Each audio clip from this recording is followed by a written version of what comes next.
Assalomu alaykum rahmatulloh. Bugun quvonarli bir kunda turibmiz. Ushbu videoda yangi topshirmoqchi bo'lgan talabalarning barcha savollariga javob beramiz.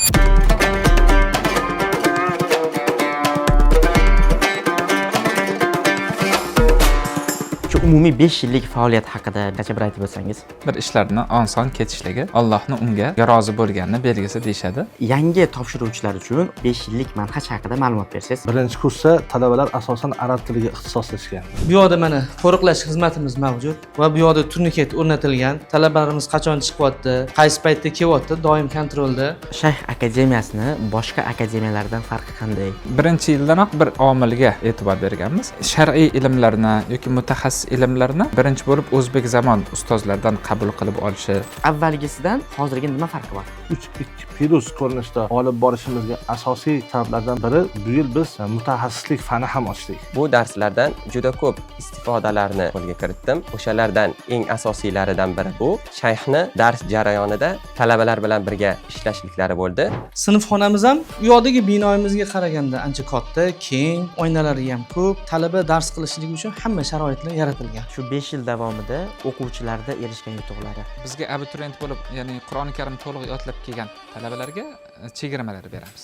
Akademiyadan chetlashtirishlar bo'ldimi? Endi unga sabablar nima desangiz, olayotgan ta'limini ustida ijtihod qilmaslik, harakat qilmaslik, ixlos qilmaslik. Ijoza bu hofiz Qur'on o'z yodlagan Qur'oni bilan san'at orqali Rasululloh sollallohu alayhi vasallamga bog'lanishligi. Va men ijozani ustozimiz, shayximiz, o'ng qiroat sohibi Shayx Abu Rotib Munirdan 1 yil muddatda oldim. Esingizda bo'lsa, o'tgan safargi binoyimizdagi yotoqxonalar biroz kichikroq, bu binoda biroz kattaroq va bitta xonada oldin 8 kishi yotsa, hozir 4 kishidan yotishadi. Yangi o'quv yilida topshirmoqchi bo'lgan talabalarga nasihatlarimiz avvalambor niyatni to'g'ri qiling. Ota-onalarda tabiiy xavf bo'ladi. Jismoniy xavf, o'sha boshqa firqalar deymiz, oqimlar boshqalar deymiz. Bizni yutug'imiz shundaki, talabalarimiz bir fikr, bir qandaydir yot g'oya olib keladigan bo'lsa, uni muolaja qilishlikka bizda resurslar mavjud. Bizning faoliyatimizda talabalarni faqat nafsiga qarshi yurish emas, ularni sport bilan shug'ullantirish. Ilm olish bor. Ilm olib, lekin uni tadbiqotga ko'chirishlikda uning uchun katta bir insoniy, tarixiy tajriba kerak. Milliy tajriba kerak. Assalomu alaykum rahmatulloh. Bugun quvonarli bir kunda turibmiz. 5 yil oldin asos solingan Shayx Muhammad Sodiq Muhammad Yusuf akademiyasining birinchi bitiruvchilari chiqdi.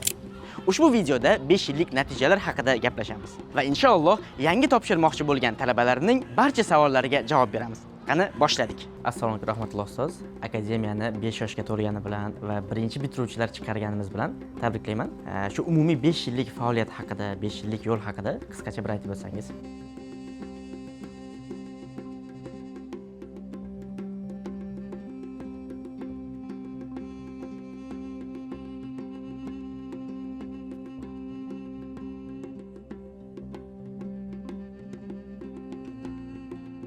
Bismillah, alhamdulillah, vassalatu vassalamu ala rasulillah. Hammamizga muborak bo'lsin. Xosatan ustoz, talabalar, xodimlar. Bu faqat meni yutug'im emas, agarchi mudir bo'lib bu yerda xizmat ko'rsatsam-da, bu barcha bizni kadrimiz, ustozlarimiz, xodimlarimizni yutug'i hisoblanadi. Buning uchun hammalariga tashakkur etaman, fursatdan foydalanaman. Hop, akademiya 5 yil muddat qanday o'tdi? Men hozir o'zim ham uncha yaxshi bilmayman. Chunki juda ham tez o'tib ketdi. Ulug'larimizning gapi borki, at-taysiru alamatul izn deyshadi. Bir ishlarni oson ketishligi, Allohning unga izn bergani, unga rozi bo'lganini belgisi deyshadi. Men ham shunga yo'yaman. Bu tez o'tganni bir boshqasini. Endi ko'p mas'uliyat sizda, ko'p boshqa sizda deyshadi, lekin men his qilmadim. Alloh oson qilgandan bo'lsa kerak bu. Shuning uchun hech bir nima deb 5 yil bo'ldi, qiynaldim, boshqa degan gaplar yo'q. Balki yana shijoat, g'ayratimiz to'lib toshib turibdi. Alhamdulillah. Hop, 5 yil ichida ko'p ishlar bo'ldi. Biz xosatan ko'p tajribalar oldik, ko'p narsani o'rgandik. Chunki bizni akademiyani va Turkiyadagi boshqa ta'lim muassasalarining, o'zbek ta'lim muassasalarini boshqa ta'lim muassasalaridan ajratib turadigan bir qancha jihatlar, taraflar bor. Misol biz o'zimiz o'zbek bo'lib, boshqa bir Turkiyada o'zbeklar uchun bir ta'lim muassasasi ochishlik. Boshqa yurtda o'zini baland pastlari, o'zini qonunlari, o'zini talablari, urf-odatlari bo'ladi. Lekin shunga qaramasdan alhamdulillah ochdik va mana 5 yil oldinga ekilgan urug'lar bugun o'zini hosilasini berib boshladi. Shuning uchun ozgina nima deydi, to'siqlar tabiiy bo'ladi yoki bir qiyinchiliklar, bir o'ylantirib qo'yadigan vaziyatlar bo'ladi, lekin bu tabiiy holat va nima kishini o'sha ulug'lar aytgandek, kitoblarimizda aytgandek, al-g'unmu bil-g'urmi deyishadi. Sen qancha sarflaganing sari sen keladigan foyda ham shunday. Oxirat foydasi bu yerda. Ana shuning uchun alhamdulillah hammasini kechib o'tdik va bunda Alloh subhanahu va taoloning tavfiqi va ulug'larimiz, ustozlarimizni, ota-onalarimizni duolari bilan bo'ldi. Akademiyaning 5 yillik sarhisobini qilar ekanmiz. Shu bosib o'tilgan yo'l haqida qisqacha aytib o'tsangiz. Bu yil 18 ta talabamiz bitirib chiqdi, 30 ta talaba kirgan bo'ldi. Yarımdan ko'pi bitirib chiqdi. Qolganlari qayerda degan savol bo'lishi mumkin. Endi 5 yillik muddat katta muddat.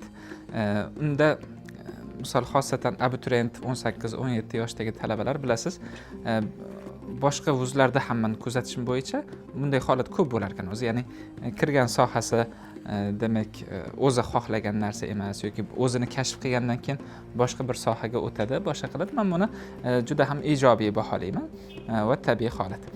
Lekin o'sha 18 ta talabamiz, 5 yil sabr qilgan talabalarimiz, biz o'ylaymizki yaxshi bir natijalar, yaxshi bir ilmlarni olib chiqishda asosiy bahoni xalqimiz, ustozlarimiz berishadi. Ustoz, Shayx akademiyasini boshqa akademiyalardan farqi qanday va shu 5 yil davomida qanday yutuqlarga erishildi? Shayx Imom Sodiq akademiyasini asosiy bir yutug'i bor va buni boshqa arab yoki boshqa ta'lim muassasalari, turk muassasalaridan ham eshityapmiz.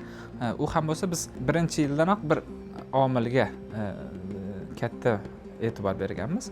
Ya'ni shar'iy ilmlarni yoki mutaxassis ilmlarni birinchi bo'lib o'zbek zamon ustozlardan qabul qilib olishi, ana shunga urg'u qaratganmiz. Demak, bizda har bir ilm arab tili bo'lsin, fiqh bo'lsin, aqida bo'lsin, mantiq bo'lsin, balog'at bo'lsin, hadis bo'lsin, tafsir bo'lsin, birinchi ustoz, o'zbek ustozda o'zini ona tilida bu ilmni oladi. Bu nima beradi talabaga desa, demak u ilmni ildizlarini yaxshi tushunishlik, uni yaxshi hazm qilishlik, o'zidagi ma'lum bir qoidalarga solishtirib, ona tilidagi yoki o'zbek urfidagi yoki O'zbekistonda eshitgan bir masalalarga qiyoslashlik, taqqoslashlik, mana bu narsalarni oladi. Va bu bizga katta bir foyda keltirdi. Talabalarimiz yaxshi ilmiy malaka hosil qilishda katta o'rin tutdi. Misol, nima uchun ba'zida savol ham kelishi mumkin. Arabda olar ekan, arab bilan boshlar ekan, arabcha tili chiqar ekan, boshqa qilar ekan degan so'zlar bo'ladi-da. Men o'zim bilasizlar, ko'p joyda o'qiganman, 20 yildan beri shu sohaning ichidamiz. O'sha arab tilida tili chiqar ekan yoki birinchi ilmni arab tilida olar ekan degan talabalar bilan gaplashib ko'rganman.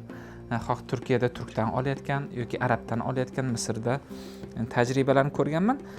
Rostini aytganda ular masalalarni chuqur ildizigacha tushunmagan bo'lib chiqyapti. Chuqur o'zini ona tilidagi narsasi bilan chuqur olgan bo'lib chiqmayapti. Chunki bu ilmlarni ko'p qismi lug'at tilga ham bog'liq, lingvistikaga ham bog'liqda. Yana ba'zilar urfga bog'liq, yana ba'zilari maqol, nima deydi, otalar so'ziga bog'liq. Tushunyapsizmi? Siz qanchalik o'sha shar'iy ilmlardagi asoslarni o'zingizning ona tilingizga bog'laganingiz, o'zingizdagi urfga, o'zingizdagi bilimlarga bog'laganingiz sari uni chuqurroq tushuna boshlaysiz. Shuning uchun bizda bu narsa markazga qo'yilgan. Va buni ko'p ustozlardan e'tirofni eshityapmiz. Ki shu narsa yaxshi ekan, hattoki bizga yuborishyaptiki, misol bir o'zbek talaba bo'lsa, shunga shu darsni o'qitib bersanglar, ertaga misol uchun shar'iy ilmdan kelasi hafta, kelasi oy boshlaydigan shu ilmni birinchi sizlarning tilinglardan bir tushunib olsa deb bizga ana shunday fikrlar, xulosalar kelyapti. Demak, birinchi yutuqlarimiz shu deb o'ylayman. Ikkinchi yutug'imiz esa bu ham Turkiyada bo'lib turib, lekin shar'iy ilmlarni va uni tatbiqotini, tatbiqini, uni yashashini, uni hozirgi kundagi yashatish ko'rinishlarini o'zimizning O'zbekistonda shar'iy ta'lim muassasalarida o'qigan ustozlardan olishi. Misol bizdagi shu o'zbek zabon ustozlarimiz deyarli 100% yo oliy ma'had yoki Imom Buxoriy nomidagi oliy ma'had yoki Buxorodagi oliy Mir Arab madrasasi, qo'yingki o'zimizda diniy ta'limni tugatib bu yerga kelib yana ustida ishlab hozir talabalarimizga dars berayotgan ustozlar. Demak, o'zbek bo'lishi bir narsa, lekin ularni o'zimizda islomiy ta'lim muassasalarida, o'zimizda sistemada o'qib chiqqani ham bir o'zillik, bir xususiyat. Bu nima beradi? Bu katta narsani beradi. Ilm olish bor. Ilm olib, lekin uni tatbiqotga ko'chirishlikda uning uchun katta bir insoniy, tarixiy tajriba kerak. Milliy tajriba kerak.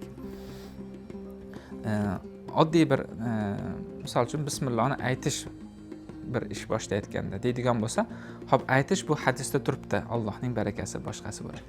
Lekin buni biz o'zbek xalqi qanday ishlatganmiz? Qanday biz ichimizga kirib ketgan? Qaysi joylarda ishlatiladi, boshqa qilinadi? Tushunyapsizmi? Bu oddiy bir misol. Shunga o'xshagan fiqh bo'lsin, aqida bo'lsin, boshqa bo'lsin, barcha sohada demak shar'iy ilmlarimizni, islomiy ilmlarimizni O'zbekistonda qanday tatbiq qilinish ko'rinishi bilan, mana bu tajribasi bilan talabalarimiz oladi. Misol shar'iy ilmni olgandan keyin oladi, o'rganadi, shunday qilish kerak ekan deydi talaba. Lekin yurtiga qaytsa boshqa bir tizim, boshqa bir an'ana, boshqa bir urf-odat. Mana bu yerda to'qnashuv yuzaga keladi. U o'rgangan narsasi bilan uni yashatish borasida to'qnashuv yuzaga keladi, ziddiyat yuzaga keladi. Ko'pincha tashqarida o'qib kelayotgan demak yoshlarni yurtga borib bir ziddiyat yoki ixtilofga sabab bo'layotganlarni asl ildizlari shu. Ular Misrda o'qigan bo'lsalar, u ilmni misrcha tatbiqini olganlar. Turkiyada o'zi turkiyacha, Urdunda o'zi urduncha, boshqada o'zi boshqacha. Bu yerda boshqa bir ulug' arab ustozlarimiz ham aytganmizki, mana bu borada deb qo'yishadi, o'zingizlarni yurtinglardagi urfga qaranglar. O'zingizlarni yurtinglardagi an'anaga qaranglar. Tizimga qaranglar. Shunga qarab moslab aytinglar deydi. Uni o'sha katta ustozlar aytishadi. Chunki bu yashatish mavzusi qiyin mavzu. Bir qaraganda o'qida bo'ldi, amal qiladi deysiz. Yo'q. U amal qilish bilan bilgan narsani yashatish u o'ta hakimona, o'ta tajribaga suyangan narsa bo'lishi kerak. Biz akademiyamizda katta yutuqlardan biri shudir. Ikkinchisi, demak bizda o'zbek madrasalarida ko'rgan, o'zbek institutlarda, islom institutlarida o'qigan ustozlar ta'lim berishligi. Men o'zim ham mana Otabek domla bilan suhbat qilyapsizlar. U kishi va qo'limiz ostidagi deyarli barchasi shunday. Men olim bo'lsa ham, boshqa bo'lsa ham biz avval shu o'zimizda madrasa mahad o'qiganmisiz degan savollar beramiz. Chunki biz ustozlarimizda ko'rganlarimiz bor, yurtimizda yashaganimiz bor. Biz ustozlarimiz qo'limizdan ushlab o'sha ma'rakalarga, janozalarga, boshqalarga olib borishardi yoki bir masjidga kelib oilaviy masala bo'lsin, ota-bola masalasi bo'lsin, biz u masjidlarda turib yoki vaqti yotib qolib, u eshitardik ustozlardan. Bilingan bilimlarni qanday ishlatishyapti, qanday tatbiq qilishyapti. Va bu bilganlarimizni albatta biz ham shunday tatbiq qilib talabalarimizga o'rgatamiz. Misol uchun oddiy bir masala ko'tarilib turadi. Zakot berishlikda tilladan berish kerakmi, kumushdan berish kerakmi masalasi. Hamma o'zini urfiga qarab beradi. Mesela Turkiyada boshqacharoq, o'zimizda boshqacha, Pokistonda boshqacha. Tushunyapsizmi? Talaba biladi, hop, lekin o'zingni yurtingda qanday bu?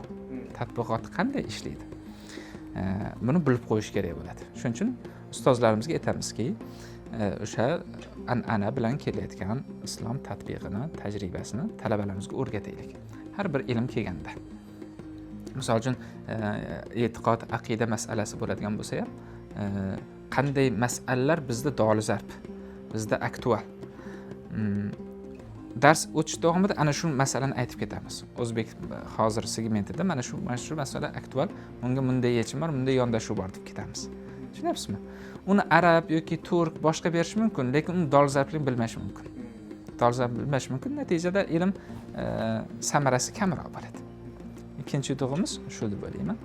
Va uchinchi yutug'imiz aytamanki, mana bu ikkinchisining davomi albatta O'zbekistondan bir ustozlarimiz, masjid imomlari, bir tuman imomlari bo'lsin yoki oliy mahad madrasa ustozlari kelsa albatta suhbatga chaqiramizki, mana tanib olinglar. Bu kishi bizning ustozimiz, bu kishi bizning domlamiz, bu kishi palon masjid imomi, bu kishini tajribalarini olishadi, talabalar o'rganishadi, savollar so'rashadi va O'zbekistonga borganda ham bu ustozlarni bilan bog'lanib turinglar, ehtiromini joyiga qo'yinglar, uzoqdan ko'rsanglar, yugurib borib qo'llarini olinglar deb aytamizki, bu ham o'sha an'anaviy bo'lib kelayotgan urf-odat, ahli ilm orasidagi birlikni ta'minlovchi vositalardan hisoblanadi. Xo'p, endi akademiyamizning ikkinchi jihatdagi ustunligimiz esa bu ilmiy kadr. Ilmiy dars beruvchi ta'lim kadri. Demak, o'zbeklarni aytdim, arab ustozlar. Arab ustozlar ham men ishga olar ekanman. Ularni nafaqat yosh katta, faqat tajribali bo'lishiga emas, balki menga biroz yoshroq, qiziqqon, g'ayratchan, talabchan ustozlar bilan ishlash ko'proq yoqadi. Chunki bizni yoshlarimiz hozirgi demak yangi ta'lim berish uslublari boshqalariga yaqin bo'lgani uchun unga o'zini yoshiga yaqinroq bir ustozlar kerak. Ayniqsa texnik ilmlar, ulumul alat deymiz. Texnik ilmlarda ana shunday ustoz bo'lgani yaxshi.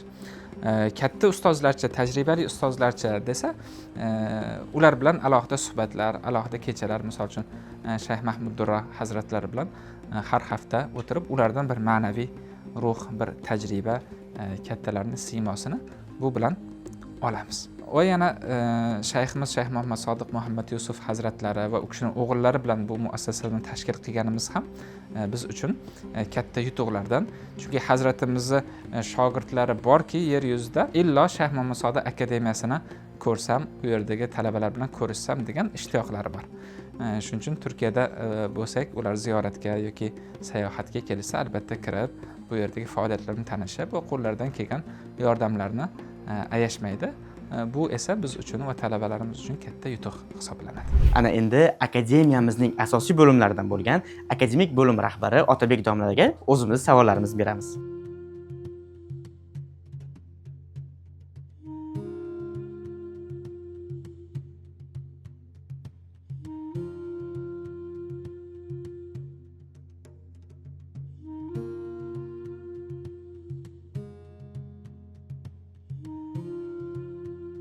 Yangi topshiruvchilar uchun o'zi umumiy 5 yillik manhaj haqida ma'lumot bersangiz. Xo'p, yaxshi. Bizni Shayx Muhammad Sodiq Muhammad Yusuf akademiyamizda 5 yillik manhajga asoslangan ta'lim dasturi ishlab chiqilgan. Bunda birinchi kursda talabalar asosan arab tiliga ixtisoslashgan. Muhodasa va arab tilida so'zlashuv va shu bilan qator sarf va nahv va qo'shimcha axloq darslari va ilmihol darslaridan boxabar bo'lishadi. Ana ikkinchi kursga imtihonlarda yaxshi natija bilan o'tgandan keyin ikkinchi kursda shar'iy ilmlarga kirish, fiqh faniga, aqida faniga va hadis fanlariga kirish boshlanadi va bu davom etgandan keyin uchinchi kursda esa balog'at, mantiq, tafsir fanlari o'rgatiladi. Inshaalloh bu yil biz yangi loyihani ustida biz ta'lim dasturida, ya'ni 3+2+ loyihasi ustida, ya'ni 3 yillik asosiy umumiy ta'lim bo'ladi. Balog'at, tafsir, boshqa fanlarga e'tibor qaratilgan bo'ladi va 2 yil, ya'ni 4 va 5 kurslarda esa mutaxassislikka yo'naltirilgan bo'ladi. Va bu albatta ikkita yo'nalish bo'yicha ishlar olib boryapmiz. Ya'ni birinchi yo'nalish fiqh yo'nalishida, ikkinchisi esa aqida va kalom yo'nalishida mutaxassislikka yo'naltirilgan dastur tuzyapmiz inshaalloh. Ustoz, avval 5 yillik ta'lim tizimi edi, endi hozir 3+2 deyapsiz. Ya'ni avvalgisidan hozirgi nima farqi bor? Yaxshi savol berdingiz. Avvalgi ta'lim dasturimizda ham 5 yillik to'laqonli qamrab olingan, ya'ni hamma fanlar birdek e'tibor qilingan. Bu yildan esa inshaalloh ana shu 5 yillik manhajimizni 3-2+ ko'rinishda olib borishimizga asosiy sabablardan biri bu yil biz mutaxassislik fani ham ochdik. Mutaxassislikda asosan ikkita yo'nalish bo'ladi. Birinchisi fatvo qoidalari va islom moliyasi. Ikkinchisi esa aqida va aqliy ilmlarga asoslangan ikkita yo'nalishda mutaxassislik ochyapmiz. Va mana shu mutaxassisligimizga kamarbasta bo'ladi degan ma'noda, bir yo'llanma bo'ladigan ma'noda 4 va 5 kurslarimizni ikki yo'nalishda o'qitmoqchimiz. Fiqh va aqida yo'nalishida yo'llanma sifatida o'qitmoqchimiz va bu 5 yillik natijadan keyin va shu bilan bir qatorda uni ortidan mutaxassisdan keyin ikki yo'nalishda yetuk bir mutaxassis bo'lib chiqishi nazarda tutilgan. Demak, ustoz, bizda 2 yillik 4 va 5 kurslarda manhaj qanchalik o'zgaradi? Mana avvalgisidan hozirgisi, ya'ni mutaxassislikka yo'naltirilgan bo'lsa. 4 va 5 kurslarda ham tabiiyki boshqa fanlar ham o'qitiladi, tafsir, balog'at, boshqa fanlar ham o'qitiladi, ammo yo'naltirilgan kurs bo'lganligi uchun fiqh yo'nalishida masalan o'qiyotgan talabamiz fiqhga ko'proq e'tibor qaratadi. Barcha jihatlarni qamrab oladi. Va ikkinchi yo'nalish esa aqida yo'nalishida o'qiyotgan talabada ham tafsir, boshqa tegishli fanlar, hadis fanlari albatta davom etadi, ammo u kurslarda, ya'ni 4 va 5 kurslarda aqidaga tegishli bo'lgan jihatlar kengroq qamrab olinadi va bu mutaxassislikka yengillikni bizga amalga oshirib beradi. Qani, keling, xush kelibsiz.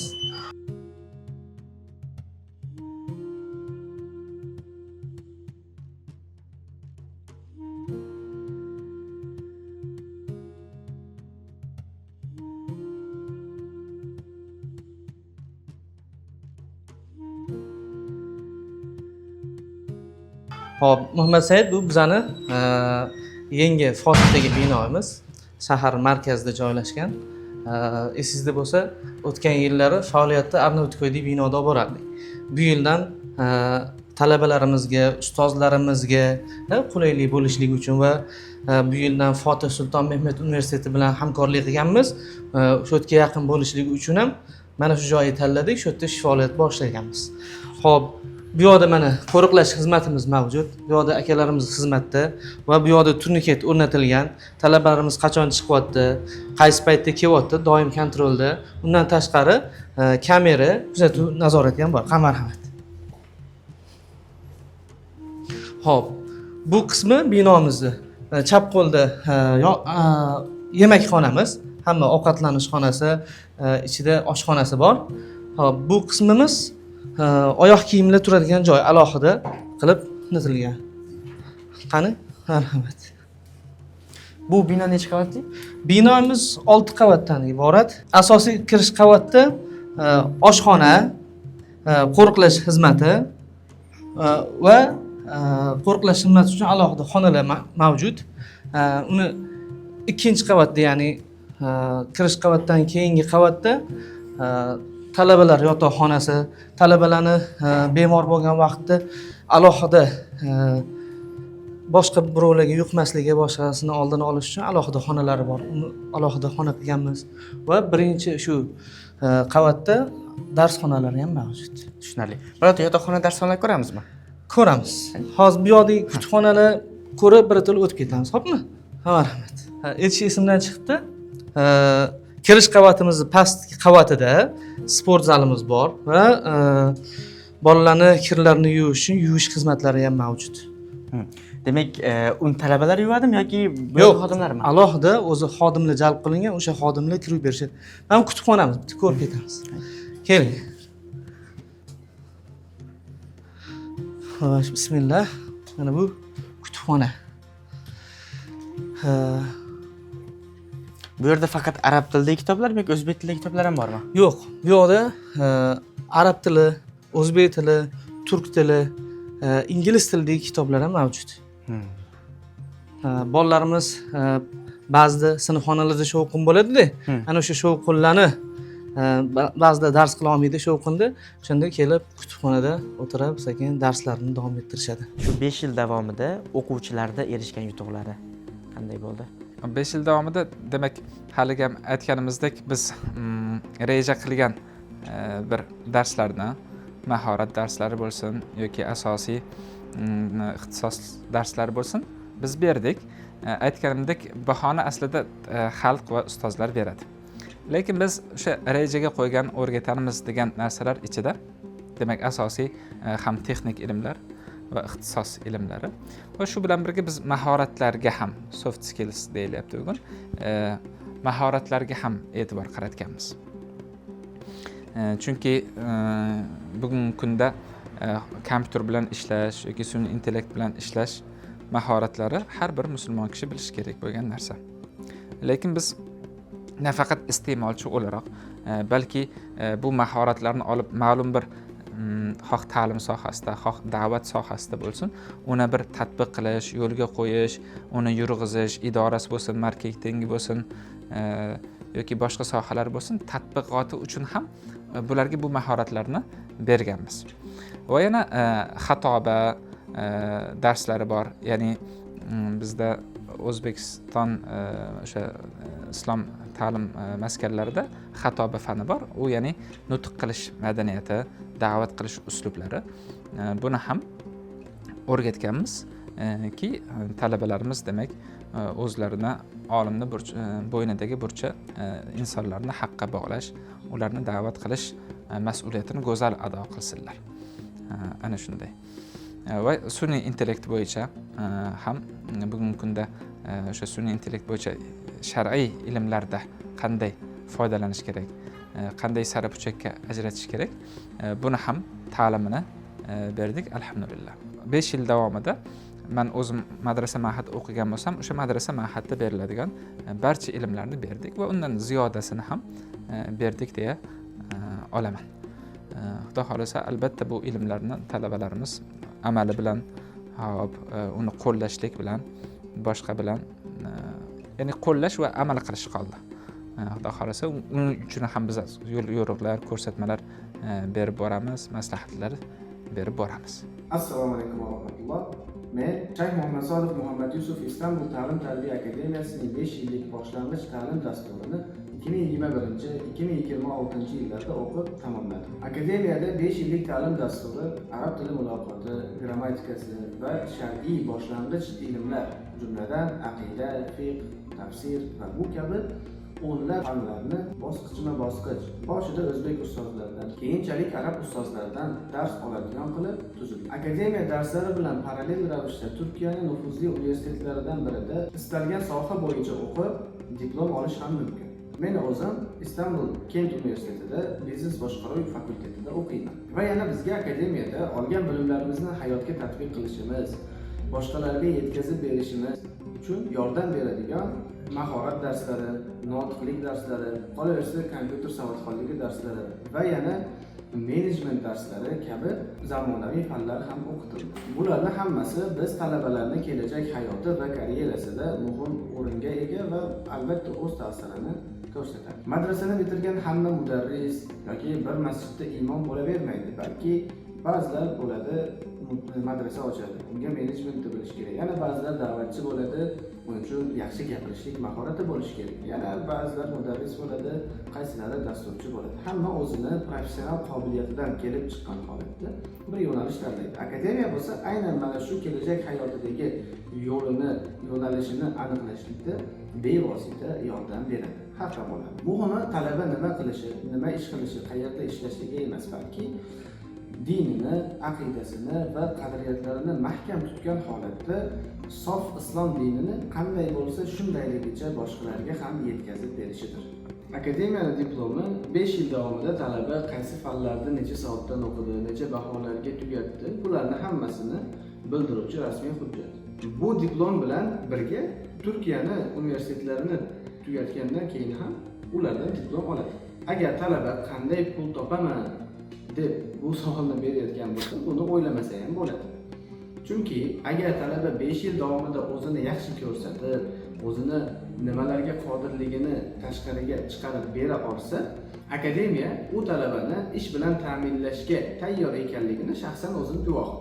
Chunki mudirimiz Kozimjon ustoz tomonidan asos solingan Kalima onlayn arab tili kursi bor.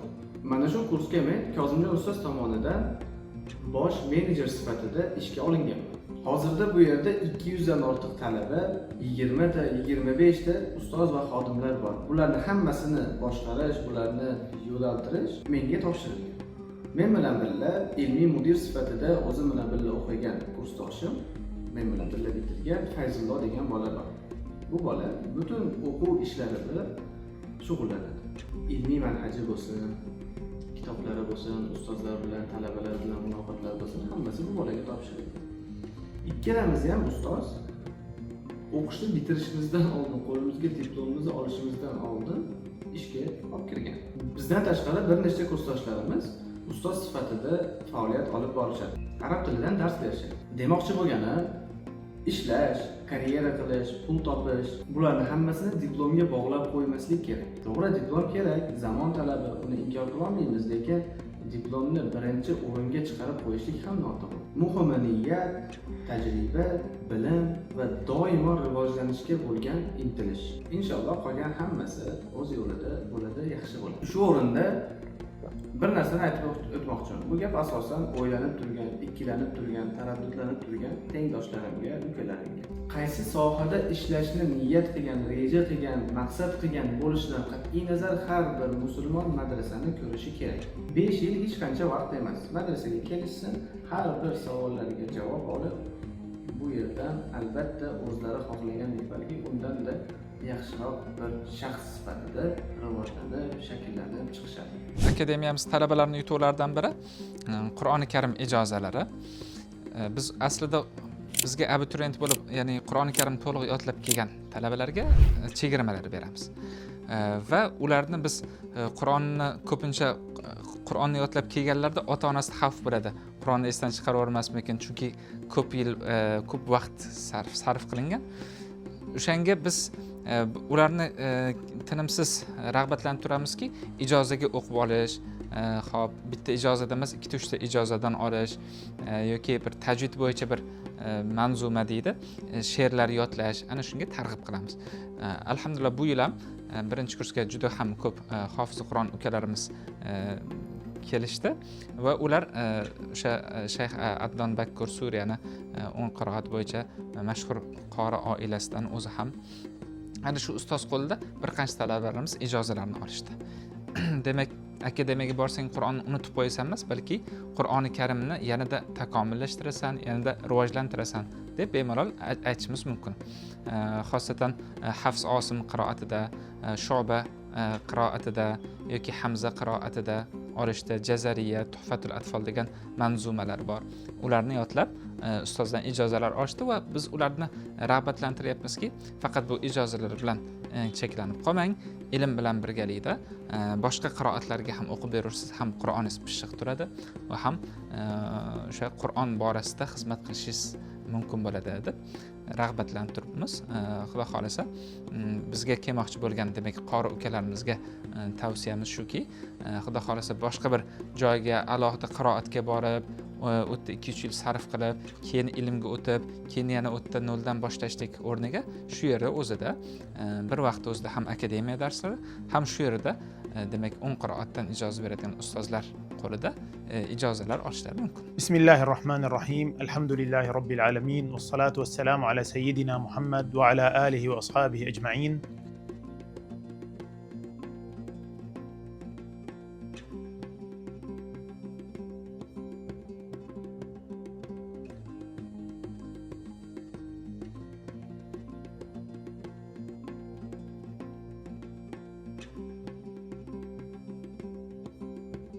اسمي عدنان محمود بكور.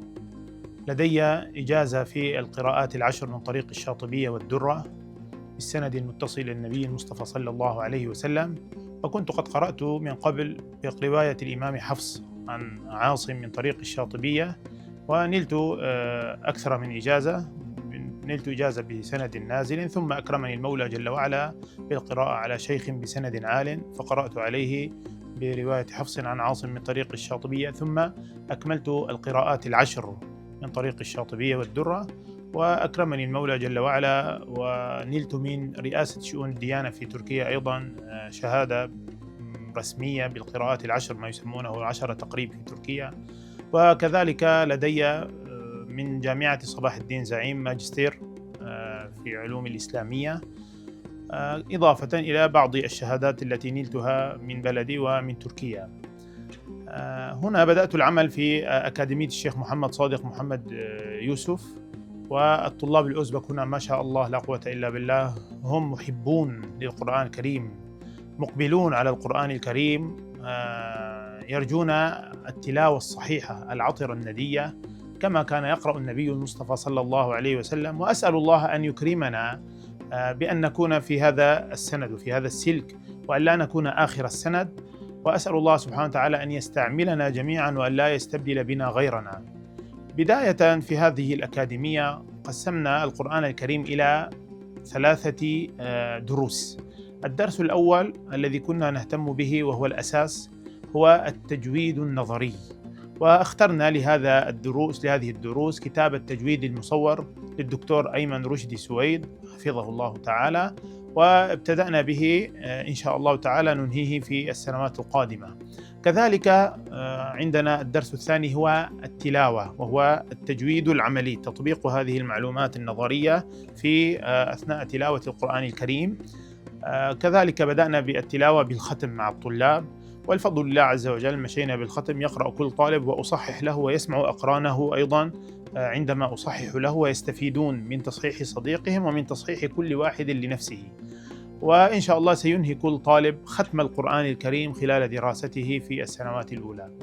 كذلك عندنا درس ثالث وهو الاهتمام بالحفظ. كذلك كان عندنا نشاطات بجانب الدراسة الأكاديمية، كان عندنا نشاطات خارج الدروس في الصفية.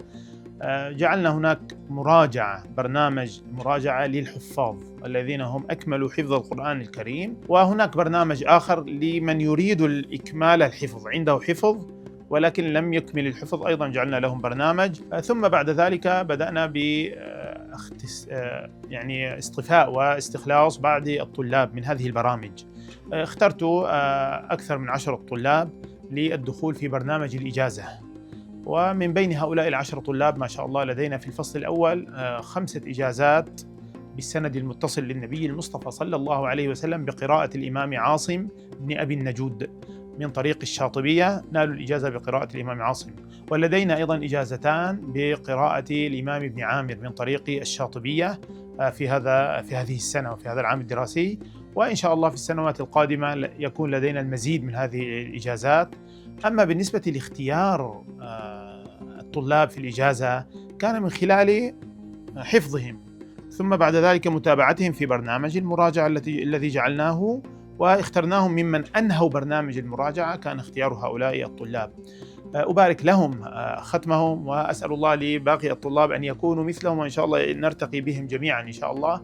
بالنسبة لشروط الإجازة، لا بد ممن يريد أن يبدأ القراءة بالإجازة أن يكون قد أنهى حفظ القرآن الكريم غيبا من حفظه، قد سرد القرآن الكريم، ثم بعد ذلك أتقن القرآن الكريم إتقانا جيدا يستحضره كاملا، ثم يخضع الطالب بعد ذلك الامتحان. هذا الامتحان أختبر فيه حفظه، ثم بعد ذلك مقدرته التجويدية، كيف سويته في التلاوة ومعلوماته التجويدية وتطبيقه لهذه المعلومات التجويدية. بناء عليه يتم اختياره للبداية في قراءة الإجازة. ما شاء الله الطلاب أرى فيهم إن شاء الله خيرا كثيرا. من كانت سويته في البداية سوية منخفضة في التلاوة أصبحت سويته أفضل ويرتقي ويحب أكثر وأكثر، ومن كانت سويته في الحفظ بسيطة حفظ بعض الأجزاء ما شاء الله ارتقى أكثر أيضا، والآن يريد أن يكمل الحفظ. والذي أكمل الحفظ بعضهم أكمل الحفظ لكن لم يتسنى له البدء في الإجازة، أيضا هو الآن يتقن حفظه ليستعد في السنة القادمة إن شاء الله تعالى أن يدخل في برنامج الإجازة. ومن أنهى الإجازة أيضا هم يطلبون الآن أن يقرأوا بقراءات أخرى غير القراءة التي قرأوا بها، أو يعيدوا ويكرروا ما حفظوه. فأسأل الله سبحانه وتعالى أن يبارك في هذه الأكاديمية، وأن يبارك في من يقوم عليها من الإداريين ومن الأساتذة، وأن يبارك بالطلاب، وأن يجعلنا جميعا في حفظه ورعايته وعنايته جل وعلا، وأن يستعملنا وأن يكرمنا بعلو الهمة، إنه سبحانه وتعالى سميع قريب مجيب، والحمد لله رب العالمين. السلام عليكم ورحمة الله. Men Said Mirzo Rahmatullayev Shayx Muhammad Sodiq Muhammad Yusuf akademiyasining 5-kurs talabasiman. Va shu bilan birga Alloh taoloning kalomidan ijoza sohibiman. Ijoza bu Hofizi Qur'on o'z yodlagan Qur'oni bilan san'at orqali Rasululloh sollallohu alayhi vasallamga bog'lanishligi. Va men ijozani ustozimiz, shayximiz, o'ng qiroat sohibi Shayx Abu Rotib Munirdan, hafizahullohdan 1 yil muddatda oldim. Akademiyaning xizmatlari ijoza olishligimda juda ham katta. Eng katta xizmatlardan bu shunday buyuk ulamolarni ilm olishligimiz uchun hozir qilib berishligi. Va yana bir xizmatlardan akademiyadagi tartib nizom bo'lgani sababidan men o'z kunimda to'g'ri tartiblay oldim va vaqtlarimni tejab ijozaga sohib bo'ldim. Va o'ziga yarasha qiyinchiliklari bo'ldi. Lekin bu qiyinchiliklarni ustozlarimning yordami, ota-onamning ko'magi bilan yengib o'tdim. Assalomu alaykum va rahmatullohi va barakatuh. Asosiy bino Fotih tumaniga ko'chibdi. Buni asosiy sabablari nimada? Fotihdan chiqib boshladik, Fotihga yana qaytdik. Bu narsani bir tasavvur qiling, farzandingiz bor. Misol bitta farzandingiz bo'lsa, 2 xona ham uy yetadi. Lekin farzandlar ko'paygandan keyin 2 xonaga sig'ilmaydi, 3 xona, 4 xona qilish kerak bo'ladi. Bizni ham bir lokatsiyalarimizni o'zgartirganimiz ana shunday oddiy xohlanilgan bir ta'lim muassasasining tabiiy o'sish jarayonida yuz beradigan hodisa deb qarashimiz to'g'riroq. Chunki birinchi yil Fotihda boshlagan binomiz faqatgina 30 ta talabaga mo'ljallangan edi va biz keyingi yil yana faoliyatimiz alhamdulillah kengaygani uchun biz boshqa bir lokatsiyaga o'tishga ehtiyoj bo'ldi. Misol Arnautkoy lokatsiyasi juda ham yaxshi edi, ta'lim uchun juda ham mos. Faqatgina biz bir strategik bir o'zgarish qildikki, talabalarimiz faqatgina 5 yil o'qib, bir oliy ta'lim olmasdan, diplomsiz, shahodatnomasiz chiqmasin dedikda, biz demak bizda o'qiyotgan talabalar bir vaqtda o'zida biz kelishgan, hamkorlik qilayotgan universitetga ham yozilishsin va biz 5 yillik ta'limni tugatar ekan, universitetda ham tugatsinlar degan bir strategik bir qadam qo'ydik. Shuning uchun yana Fotihga kelib, bu yerdagi Fotih Sulton Mehmet universiteti haqida hozir gapirib beraman. Ana o'sha yerda qayd bo'lib o'qish imkoniyati tug'ildi. Va yana Fotih bilasizlar, Turkiyaga kelgan o'zbeklar biladi. Juda ham o'zini madaniyati, islomiyligi, madrasalari, kutubxonalari, olim zotlarini faoliyatlari bilan mashhur, shu bilan tanilgan. Alhamdulillah, hozir Fotih masjidiga 2 daqiqalik yo'l ana shunday bir qulay lokatsiyada va bizga strategik maqsadlarimizga muvofiq bo'lgan keng bir binoga o'tish nasib qildi. Bu faqatgina orqaga qaytish emas, balki o'sish, oldinga qadam tashlash bo'ldi. Ustoz, universitetlar bilan ham hamkorlik bo'lyapti deyapsiz. Qaysi universitetlar bilan qanday ko'rinishda bo'lyapti hamkorliklar? Esingizda bo'lsa, oldingi bir umumiy akademiyaga sayohat videomizda bir universitet ochish ham rejamizda bor degandik. U reja amalga oshdimi, oshmadimi? Shunga ham bir javob berib ketsam. Biz universitet ochishimizdan maqsad bir qancha maqsadlarimiz bor edi. Xosatan talabalarimiz biz ishongan bir ta'lim dasturida ta'lim olsin. Misol akademiyada o'zini demak o'sha aytganim ham an'anaviy ham zamonaviy ilmlarga, zamonaviy ta'lim berish uslublariga moslashgan tizim bo'lsa, universitetga biz Turkiya universitetlarida shuni mulohaza qildikki, hammasi ham bizni mana bu ko'zlangan maqsad dastur bilan nima emas, muvofiq emas. Balki afsuski ahli sunnat tashqarisida bo'lgan ustozlar ham dars berayotgani, shu dasturlar qo'yilganini ko'rib juda ham ichimiz achinardi. Va shuning uchun bir universitet qurish kerak degan bir maqsad qo'ygandik. Lekin alhamdulillah bu yerda o'sha Fotih Sulton Mehmet universiteti bilan biz yaqindan tanishib, bilib, u yerdagi dekan, rektor, boshqalar bilan tanishib, gaplashib, surishtiruv natijasida shu o'rtaga chiqdiki, aynan biz istayotgan dasturni ular qilib berisha oladigan bo'ldi va biz istagan ustozlarni qo'yib berishadigan bo'ldi va biz istagan o'sha kunlarda programmalarni to'g'rilab berishadigan bo'ldi. Demak, ahli sunna manhaji saqlanib qoldi. Biz rozi bo'lgan, demak, xohlagan ustozlarni biz tavsiya qila oldik. Ular dars berishyapti talabalarimizga va masofa, ya'ni talabalarimizni umri transportda boshqada zoyi bo'lib qolmasin degan andishamiz bor edi.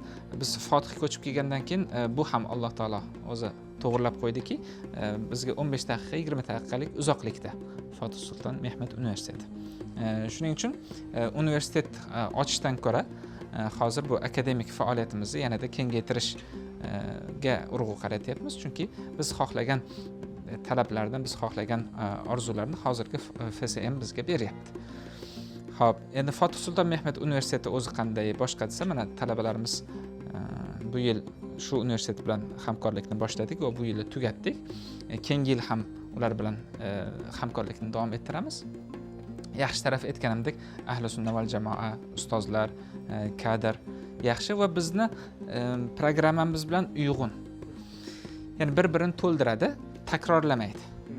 Chunki u yerdagi o'sha islomiy ilmlar dekani bilan gaplashganimizda bizni juda ham yaxshi iliq kutib oldi va talabalarimizga mehnatimizni juda yuksak baholashdi. Talabalarimiz hozir u yerda ilg'or talabalar va ular ustozlar yaxshi ko'rgan talabalar bo'lib nazarga tushib turibdi. Chunki biz ularga berib turgan mana bu mehnatni samarasi u yerda ham ko'rinyapti. Boshqa kursdoshlardan ko'ra madrasa, akademiya ko'rgan talabalar o'zlarini ilmiy saviyalari bilan peshqadam bo'lib turishibdi. Demak, takrorlanmas, balki bir-birini to'ldiradigan bir dastur. Va yana bizga grant berishadi. Yaxshi o'qigan talabalarimiz bu yil ham 7 tagacha talabalarimiz grantda o'qishdi va u grantdan tashqari hofiz bo'lgan talabalarimiz, haligi hofizi Qur'on bo'lgan, qori bo'lgan talabalarimizga esa alohida bir grant olishga muvaffaq bo'ldik.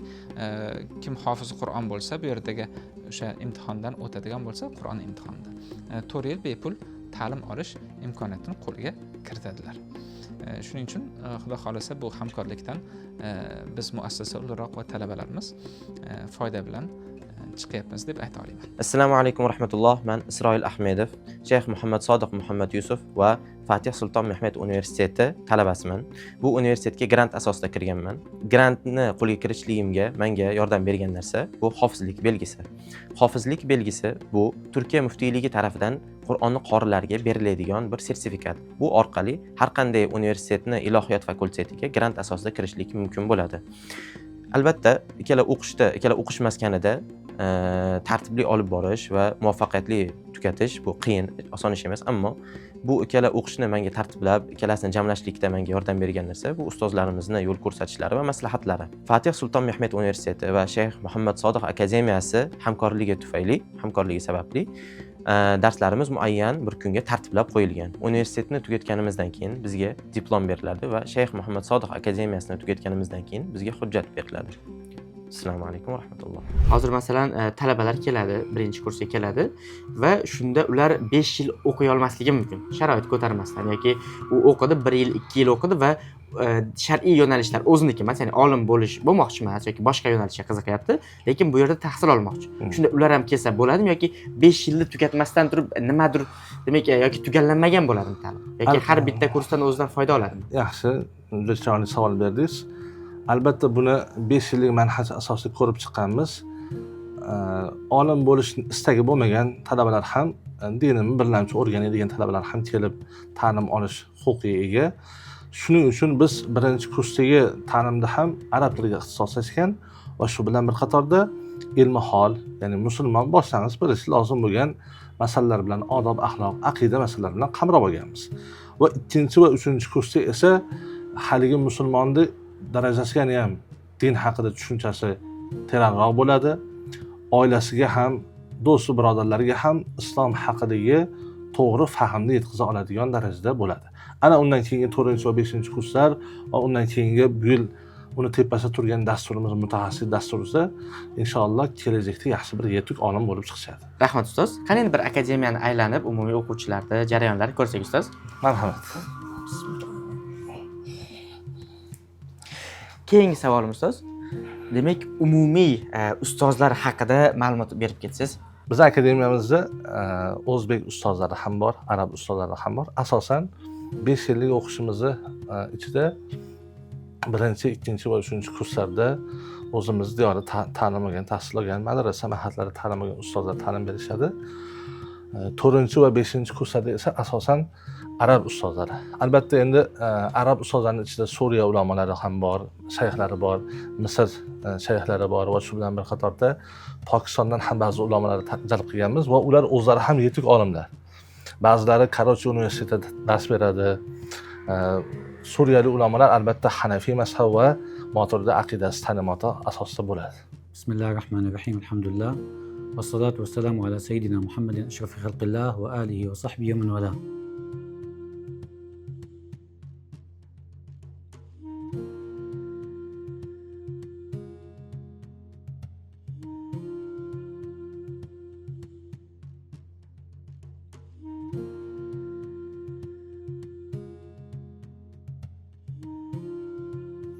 أنا زيدان خطيب، تخرجت في معهد الفتح الإسلامي بعد أن درست الثانوية العلمية، ثم درست في كليتين، في كلية التربية وفي كلية العلوم الإسلامية في جامعة دمشق. ثم اضطررنا للخروج من بلادنا سوريا، فأتيت إلى تركيا ودرست الأدب التركي في جامعة جلال بير. ثم انتقلت إلى اسطنبول ودرست العلوم الإسلامية في عدد من الجامعات والمعاهد، وتخرجت من الليسانس والماجستير، وشاركت في البرنامج العلمي الكبير الذي أقامه وقف حق يول سابقا.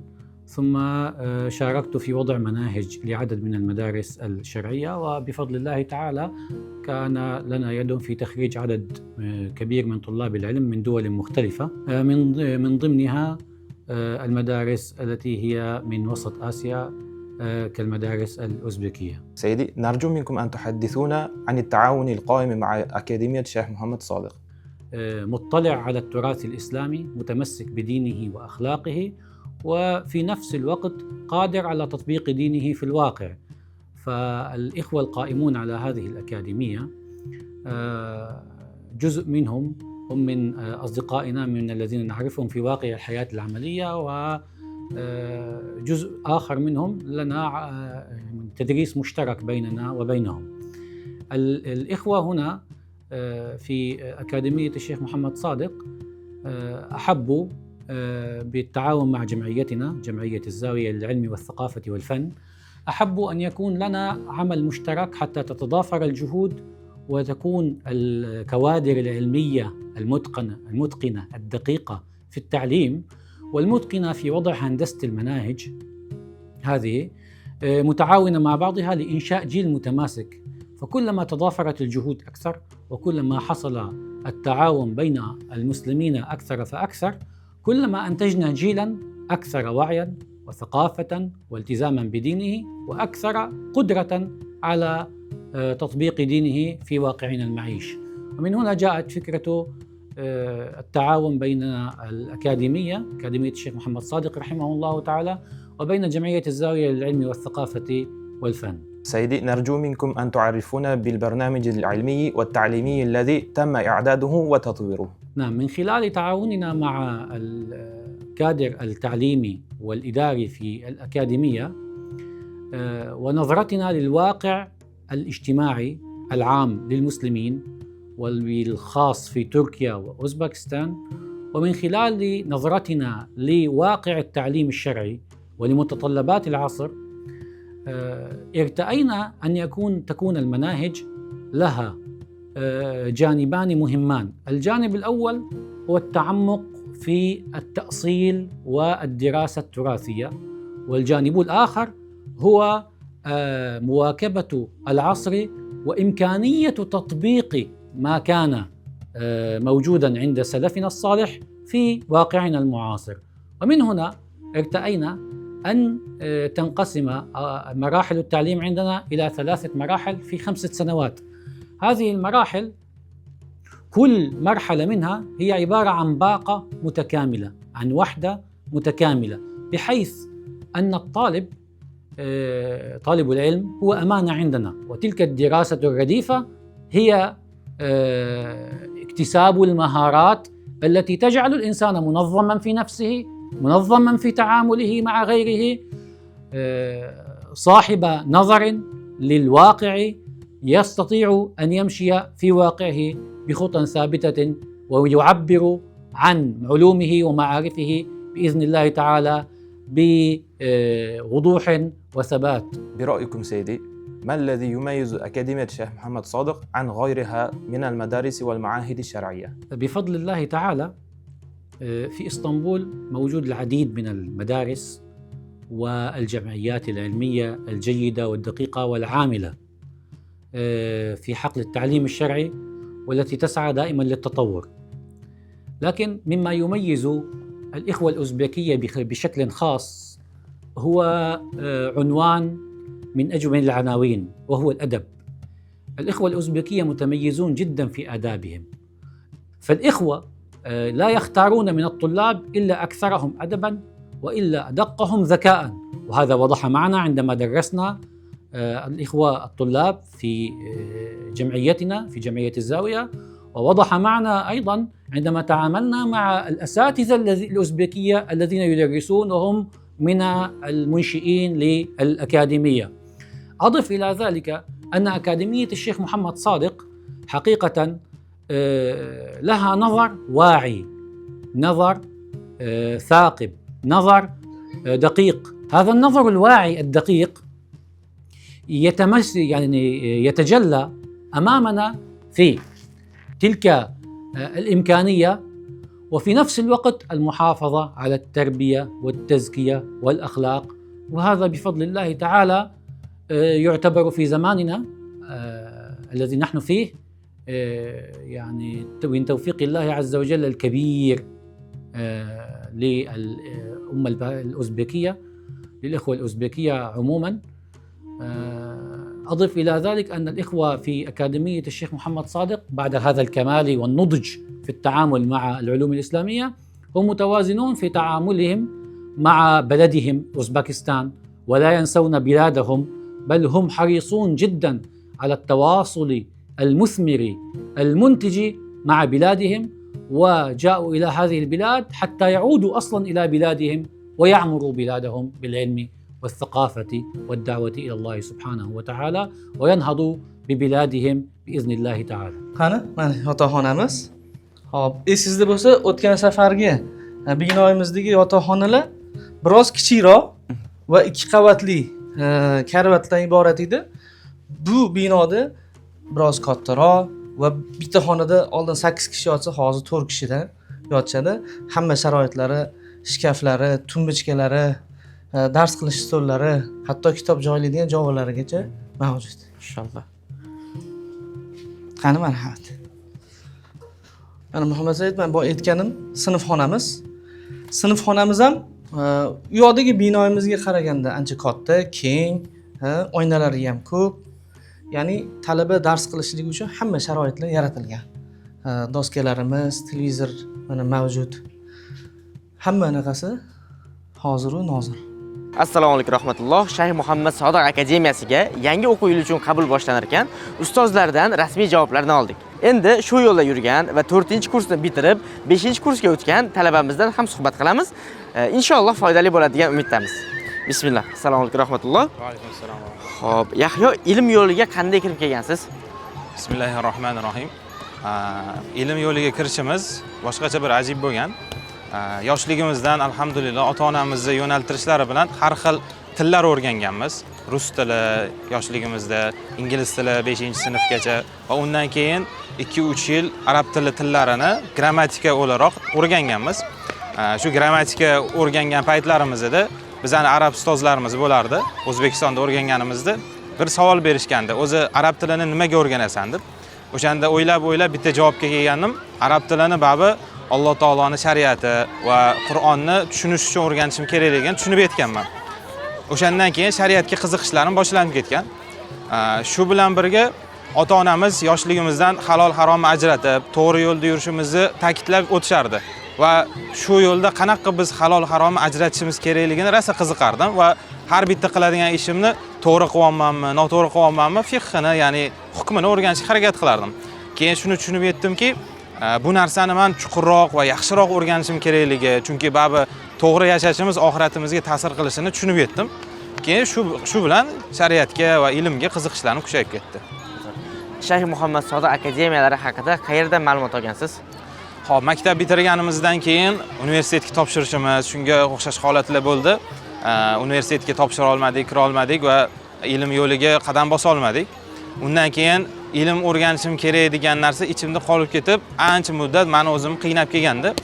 Keyin o'sha do'stlarimiz va ustozlarimizdan akademiyamizning taklifi chiqib qoldi. Akademiyaga kirib o'qisak bo'lar ekan degan taklif. Undan keyin o'sha narsaga qiziqib, vaziyatni ko'rib, ustozlarimiz bilan maslahat qilib, keyin qabulga harakat qildik va qabulga yozildik.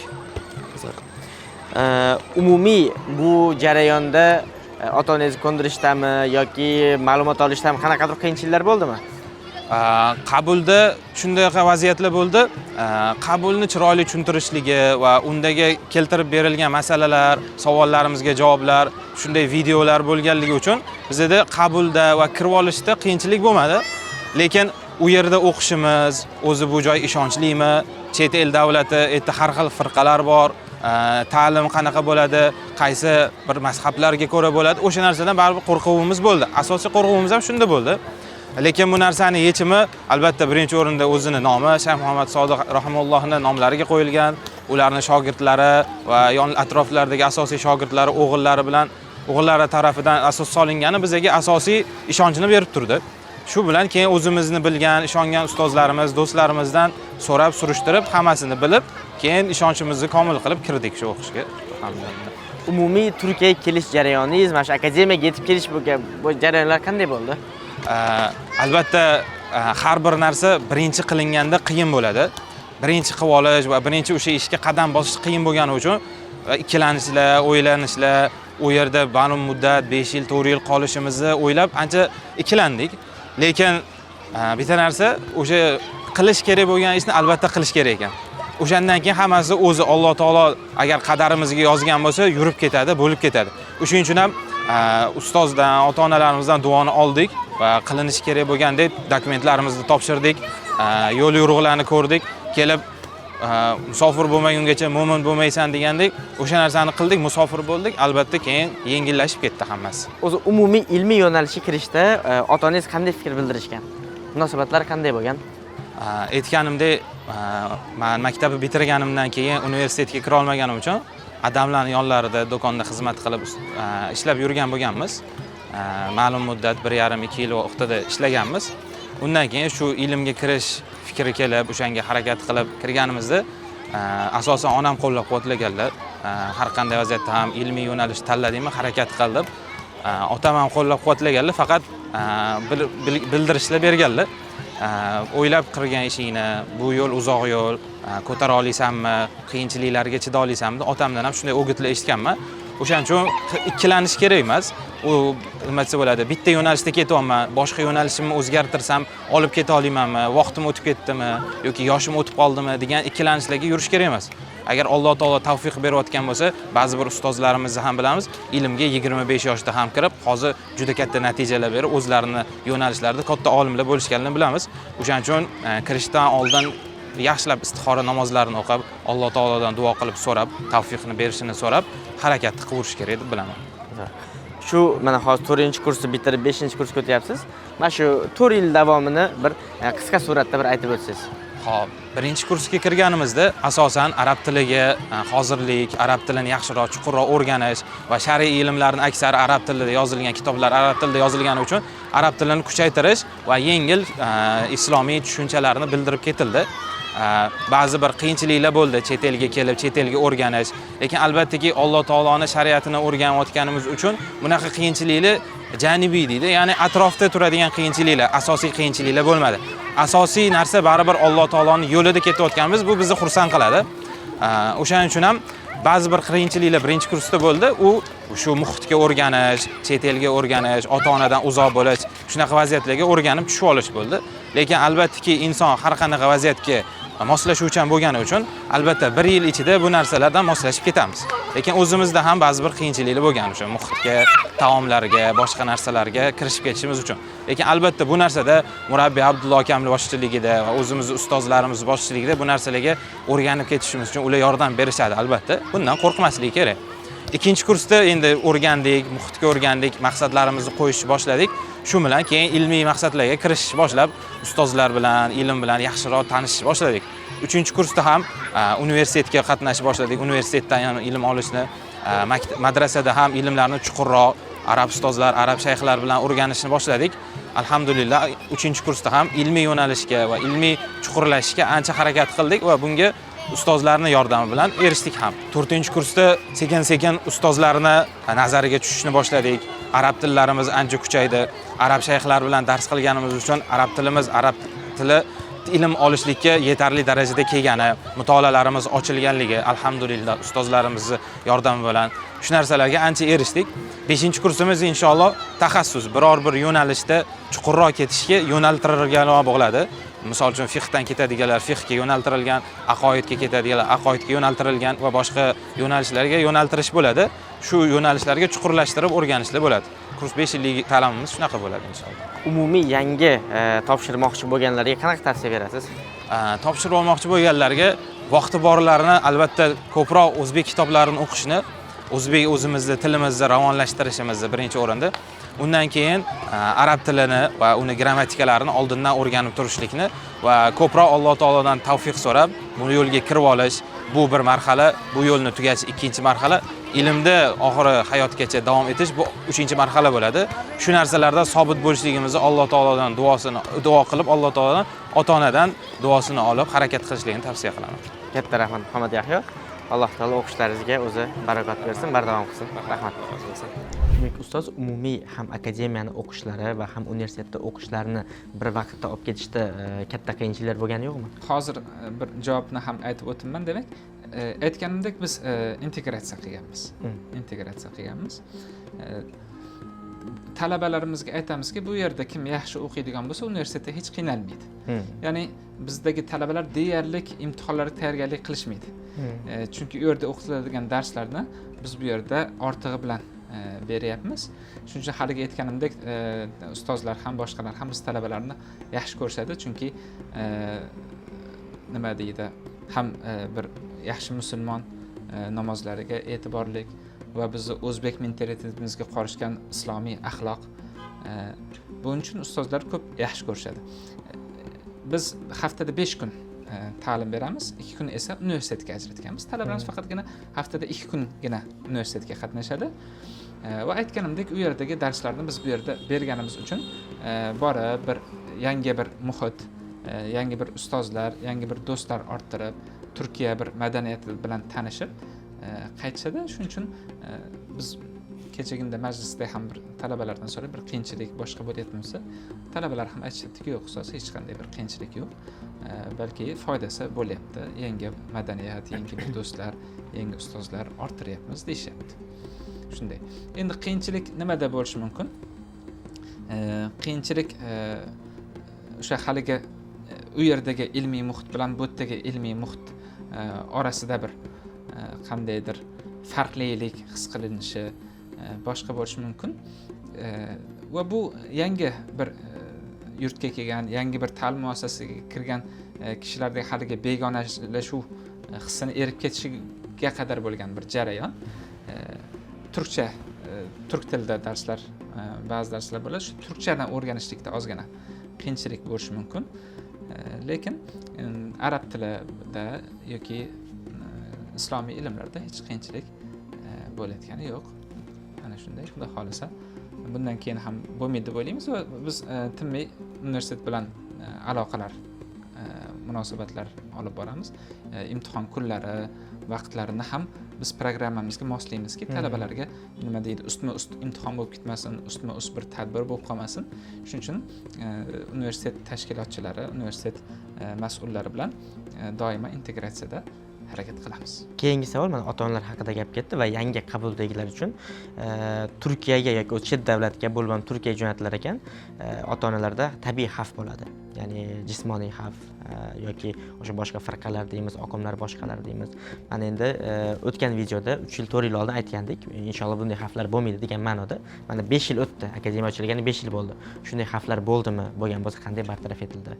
Alhamdulillah, bizni kuchli kadrlarimiz, ustozlarimiz va O'zbekiston sharoitini bilganimiz, bu yerdagi sharoitni yaxshi o'rganganimiz va ustozlardan olganimiz ta'lim sababi ila bunday muammolarga duch kelmadik. Alhamdulillah. tashqarida aytganimdek ba'zi universitetlar yoki universitet talabalari yoki Turkiyadagi yoshlar o'zida ba'zi bir haqiqatda fikrlar bor yoki ba'zi bir haligi aytganimizdek ahli sunnadan tashqari bo'lgan toifalar va u fikrlar bor, yo'q demaymiz. Turkiya madaniyatlar o'chog'i, hamma madaniyatdan bor. Lekin bizni yutug'imiz shundaki, talabalarimiz bir fikr, bir qandaydir yot g'oya olib keladigan bo'lsa, uni muolaja qilishlikka bizda resurslar mavjud.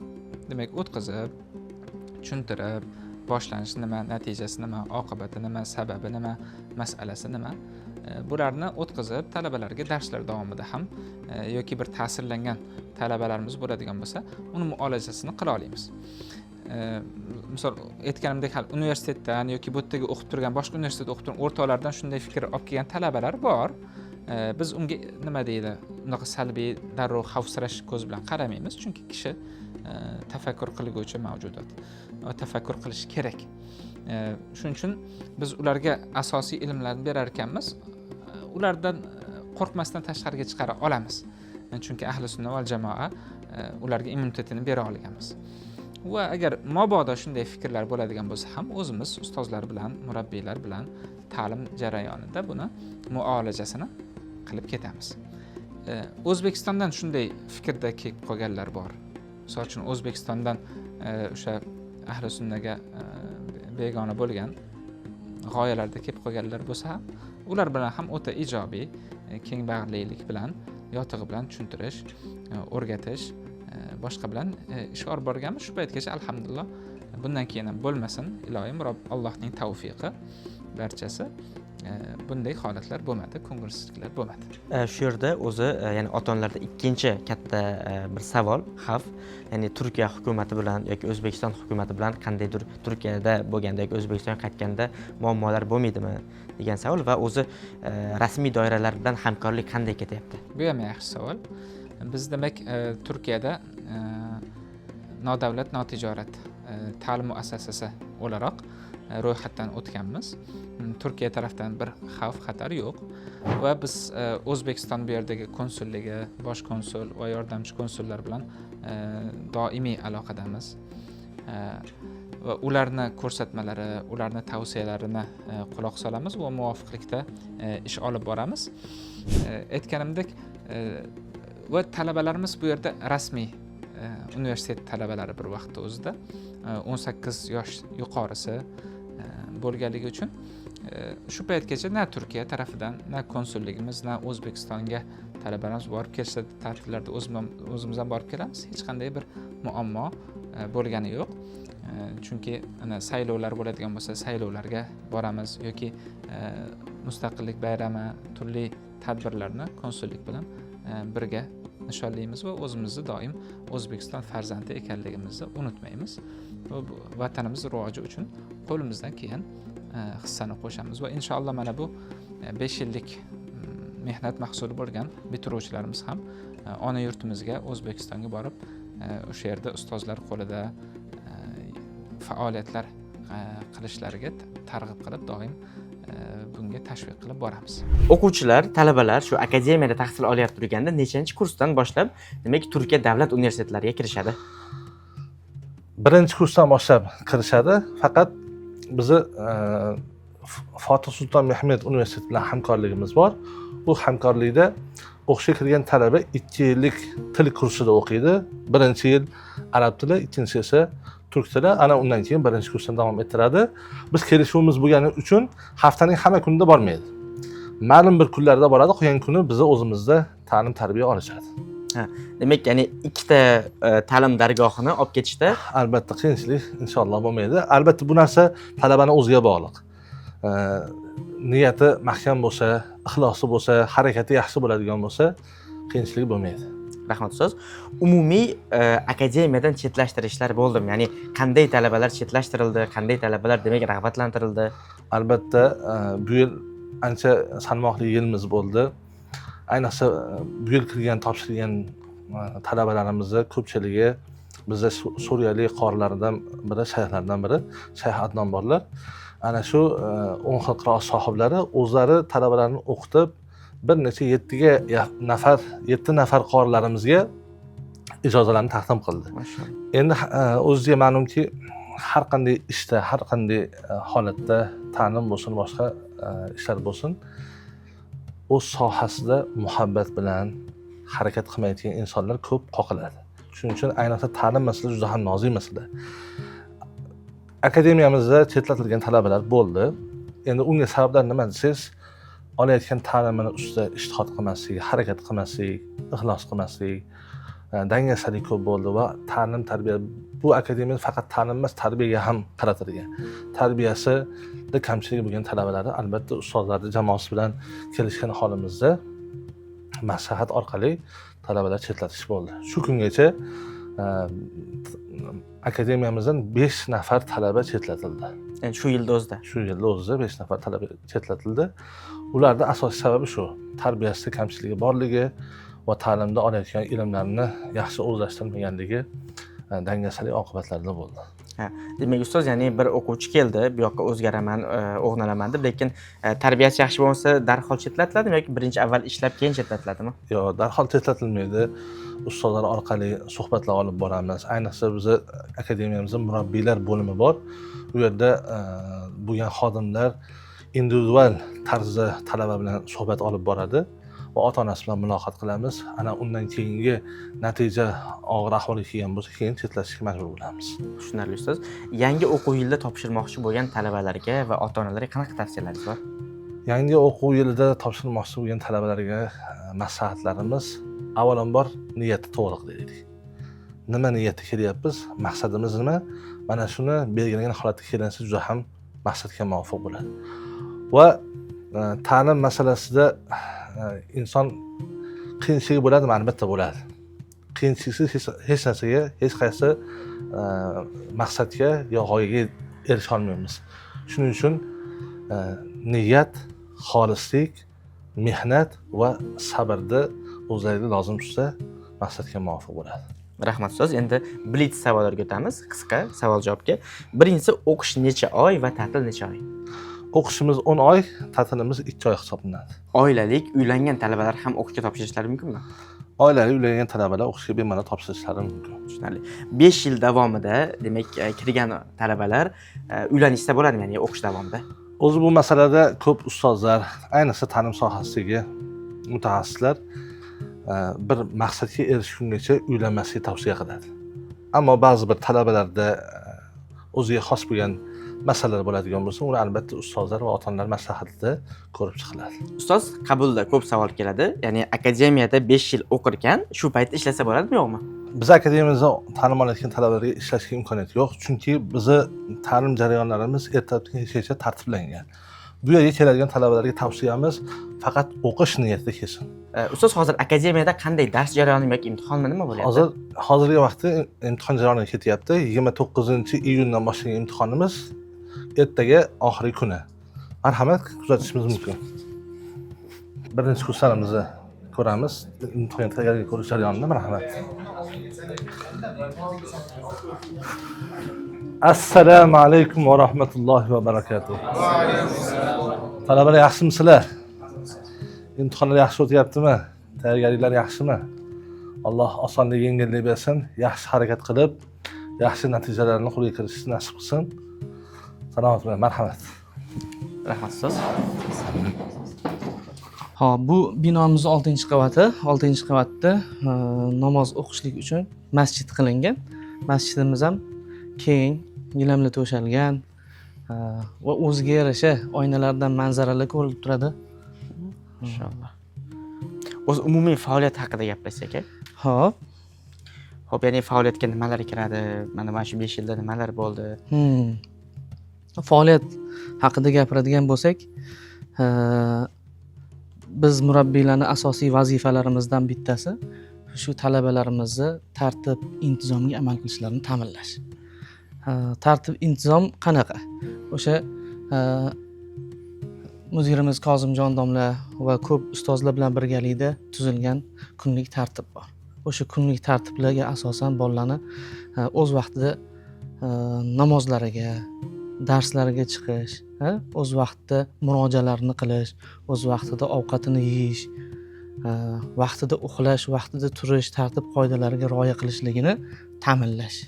Va undan tashqari ustozlarimiz nazariy bilim berishsa, biza bu yoqda amaliyotda ularni nafsiga teskari bo'lgan narsalarni, misol uchun telefon, gadjetli deymizmi, yoki misol uchun ba'zi talabalarimiz bor, vaqtida uxlashni unutib qo'yib, o'tirib darsga qolib ketishadi. Bu asli ertalabki darsga ta'sir qiladi. Ana o'shalarni biza nafsiga yoqmasa ham to'xtatamiz, ulardan qaytaramiz yoki o'sha telefon, gadjet bizani tartib qoidaga to'g'ri kelmaydigan narsalarga qarshi turamiz ular. Tushunarli. Hop, Abdulloh aka, demak talabalarda bu yoqda ijtimoiy hayotlari bormi yoki faqat demak haftada har kuni bino ichida o'tirishadimi? Yo'q, hozir o'sha aytib o'tganimdek Fatih Sulton Mehmet universiteti bilan hamkorlikda ishlayapmiz. Ular bilan shartnomalarimiz bor. O'sha shartnomaga asosan haftani ba'zi kunlarida talabalarimiz universitetga borib kelishadi. Ya'ni boshqa, ya'ni bizni akademiyadagi talabalardan boshqa talabalar har kuni borsa, haftada 5 kun borsa, bizani talabalar haftada 2 kun borib kelishadi. Ana o'shanda ijtimoiy hayotga aralashib, o'shanda o'zligiga kerak bo'lgan narsalarga yoki kitobga borishadimi, boshqami, o'sha paytda hal qilib ijtimoiy hayotga aralashib kelishadi. Tushunarli. Yana qanday bir aktivliklar bor? Xo'p, bizning faoliyatimizda talabalarni faqat nafsiga qarshi yurish emas, ularni sport bilan shug'ullantirish. Ya'ni uni ham majburlaymiz. Ya'ni qanaqa majburlaymizki, musobaqalar o'tkazamiz. Mana bu yil tennis musobaqasini o'tkazdik, futbol musobaqasini o'tkazdik va kurash musobaqalarini o'tkazdik. Bunda bir qancha talabalarimiz guruh o'laroq g'olib bo'lishdi yoki o'zlari g'oliblikni qo'lga kiritishdi. O'zimizdagi sportlardan tashqarida, ya'ni yoshlar, Turkiyadagi yoshlar o'rtasida ham konsullik tarafidan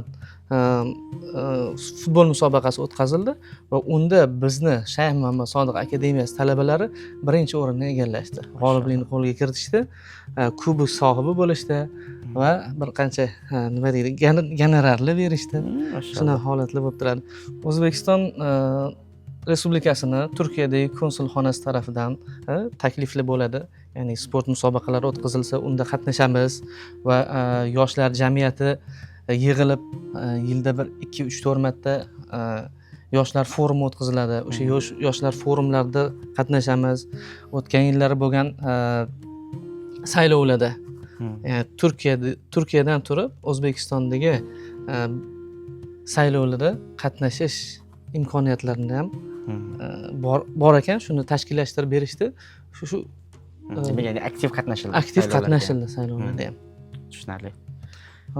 Undan tashqari biz o'tgan yili butun umumjahon islom yoshlar birligi forumi o'tkazildi. Unda Turkiya prezidenti Erdo'g'on o'zlari tashrif buyurdilar. Bizdan yoshlar agentligini raisi keldilar. Ular bilan borib u yerda ham qatnashib, o'zimizni O'zbekistonni, vatanni bayroqlarini ko'rsatib, o'zimizni milliy do'ppilarda yurib, ancha faol qatnashib kelyapmiz. Sayohatlar, boshqalar? Ha, albatta, ish bo'lgan joyda dam olish ham kerak. Ya'ni talabalarimiz vaqti bilan bayramlarda, ikkita hayitda va undan tashqari har yili o'zimizga odat qilganmiz, birinchi kursga kelgan talabalarimizni Istanbul sayohati yoki o'rmon sayohatlari, mana shunaqa sayohatlarga olib chiqib turamiz. Va undan tashqari o'sha yilda 2 marta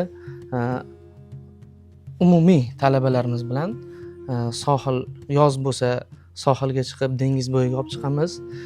Kuz paytlarida o'rmonlarga olib chiqib, o'shada mangallar qilib, bolalar bilan birgalikda inshaalloh o'tkazib kelamiz.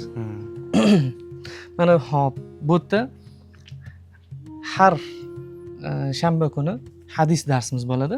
Shayx Mahmud Durro bilan Kozimjon ustoz boshchiligida mana shu yerda tashkillashtirib qo'yilgan, ya'ni syomka uchun tashkillashtirib qo'yilgan joy. Shu yerda o'tkaziladi.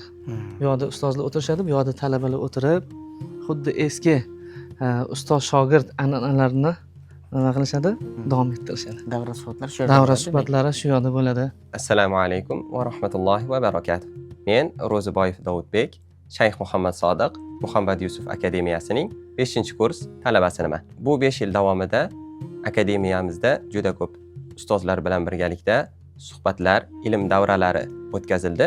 O'shalardan men uchun eng muhabbatlilaridan biri bu Imom Buxoriy rahmatullohi alayhining Shayx Mahmud Durro hafizahulloh bilan birgalikda o'tkazilgan hadis darslari bo'ldi. Bu darslardan juda ko'p istifodalarni qo'lga kiritdim. O'shalardan eng asosiylaridan biri bu shayxni dars jarayonida talabalar bilan birga ishlashliklari bo'ldi. Xosatan dars jarayonida talabalarda kuzatilgan dangasaliklarni ketkazishliklari, o'sha uyqu kelib qolgan vaqtlarda u zotni nashidalari bilan ruhni ko'tarib, yana bizni o'sha mavzuga, o'sha darsga qaytara olishliklari katta foydalardan biri bo'ldi. Undan keyingilardan esa ulug' ulamolarni ilmga bo'lgan ehtimomlari u zotda yaqqol ko'rinib turardi. O'sha dars berish jarayonlarida ularni o'zlarini tutishlari, o'zlarini gaplari va so'zlari va qilinayotgan ma'ruzalari bilan ilmga bo'lgan muhabbat va qalbdagi haqiqiy hissiyotlari yaqqol ko'rinib turardi. Undan keyingi eng asosiylaridan biri hadis davrasida ruhiyatni o'ta ko'tarinki darajada bo'lgani edi. Shayx Mahmud Durro hazrat dars jarayonida shunaqangi darsga kirishar edilarki, hatto hadis o'qigan paytlarida ba'zi vaqtlarda o'zlarini ko'zlaridan yosh kelib, bizni o'sha vaqtga, o'sha Rasululloh sollallohu alayhi vasallamni siyratlarini tasavvur qilishga undardilar va o'sha zamonga qaytara olardilar desam mubolag'a bo'lmaydi. Hozirda dars yakunlandi. Dars yakunida Shayx Mahmud Durro hafizahullohdan rivoyatan ijozalar olindi. Bugungi kunda esa u zot bilan birgalikda Sahih Muslim darslari davom etmoqda. Biz Xudo xohlasa o'sha shayxlardek buyuk ulamolar bo'lishlikni niyat qildik va bu jarayonda ustozlarimiz bizga katta ko'makchi bo'ladilar. Assalomu alaykum va rahmatullohi va barakatuh. Mana hozir yangi o'quv yiliga qabul boshlanadi. Shunga yangi topshirmoqchi bo'lgan talabalarga, ularning ota-onalariga qanday tavsiyalar bor? Xo'p. Albatta, talabalikni niyat qilib kelayotgan talabalarimizga va shu yerda o'qiyotgan talabalarimizga, umuman tolibi ilmlik yo'lda yurgan talabalarimizga eng bitta nasihatlarimizdan bittasi sabr. O'sha sabr matonat bilan. Sabr bo'lsa, shukr bo'lsa, qolgani bo'lib ketaveradi. Kelgandan keyin ozgina sabr qilsiz. Chunki ilmni hamma o'ylaydiki oson bu. Yo'q, o'ziga yarasha qiyinchiliklari bor. O'sha qiyinchilik paytida talabalar sekin nima qilib qoladi? O'qisammikan, o'qimasammikan, undoqmikan, bundoqmikan. Ana shu paytda bizga albatta yordamga ota-onalar kerak bo'ladi. Chunki bola ikkita yo'l o'rtasida bo'lib qoladi. Qaysi birini tanlaykin, nima qilaykin? O'qiymikan, og'irlik qilyapti, ketaymikan? Yo'q. O'sha paytda ota-onalar ham chiroyli dalda berib, o'g'lim, o'qigin, shunaqa qiyinchiliklar bo'ladi hayotda degan narsa bilan ularni ruhiyatini ko'tarib berishsa, inshaalloh bolalar o'zini yo'lida davom etib ketadi. Bu qiyinchiliklar yengil o'tib ketadi. Va ota-onalarga tavsiyamiz shu bo'ladiki, avvalo ularga biron bir narsani ko'rsatishayotganda albatta o'zligi shunga o'rnak bo'lib berishsin. O'rnak bo'lib berishsin. O'rnak bo'lib berishsa, bola ham olishi osonroq bo'ladi. Va albatta o'g'limni bo'ldi, madrasaga berdim, qutuldim emas. Madrasaga berdim, endi tutildim bo'ladi. Aslida endi uni haqqiga ko'proq duo qilish, Alloh taolo ilm bersin, manfaatli bo'lgan ilm bersin, xalq xizmatida yurgan olimlardan bo'lsin, deb ko'proq haqqiga duo qilishligi kerak bo'ladi va ko'p, ya'ni men aytmoqchi bo'lgan narsam hozir uzilib qolyapti, ota-onalar bilan ustozlarning o'rtasi. Ya'ni bolasini jo'natib yuboradi, shu bilan boladan xabar olish yo'q. Bolam qanaqa o'qiyapti, yaxshimi, yurish qanaqa, axloqi qanaqa, nima bo'lyapti? Yo'q. Ishonch o'z yo'liga. Shayx Muhammad Sodiq akademiyasiga ishonamiz deyshadi, mayli, u o'z yo'liga. Lekin nima qilib turish kerak?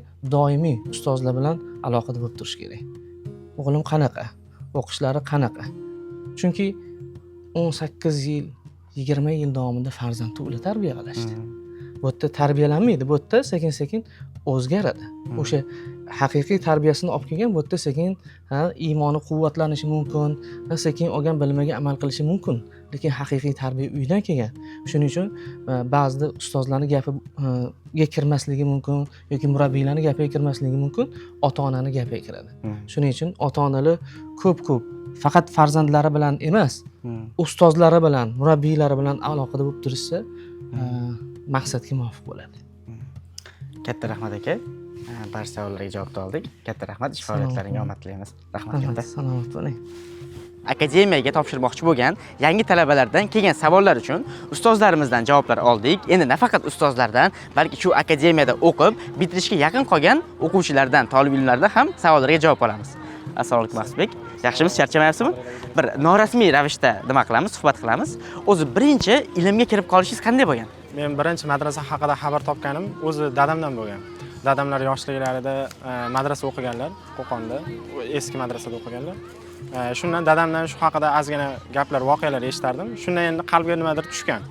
Keyin uyimizda ham ulamolar tarix haqida, siyrat haqida kitoblar bo'lardi. O'zim yoshligimda kitob o'qishni yaxshi ko'rganimga ularni o'qib, endi bunaqa zotlarni o'qigandan keyin menimcha har qanaqa odam, ya'ni ular kabi bo'lgisi keladi, istaydi bunaqa bo'lishni. Shundan keyin bir qalbga madrasada o'qishlik degan narsa o'sha paytda o'tirdi. Keyin maktab bitirdik, kollejda o'qidim. Kollejda o'qiganimdan keyin madrasaga, O'zbekistonga madrasaga topshirib ko'rdim. Ozgina balim yetmay qoldi. Keyin shu bilan endi oilaviy sharoit unchalik yaxshi bo'lmaganligi uchun ota-onamga o'sha moddiy tarafdan yordam berish uchun endi qurilish ishlarida ishlab yurdim. Qurilish ishlarida ishladik.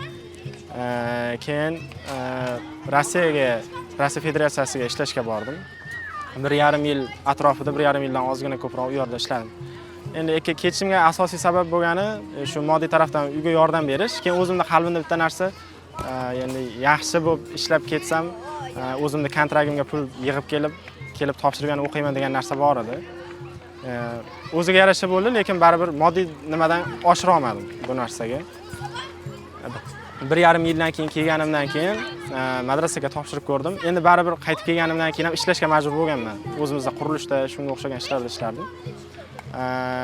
Endi imtihonga borib topshirishda ham unaqa tayyorgarliksiz borib topshirganman, tabiiyki o'ta olmadim. Keyin shu bilan aylanib Toshkentga kitob do'koniga ishchi bo'lib kirdim. Shu yerda kitob sotganman 1 yil. 1 yil kitob sotganman. Ya'ni shuna qilib madrasaga o'qishga qiziqish mana shunaqa bo'lib ketgan.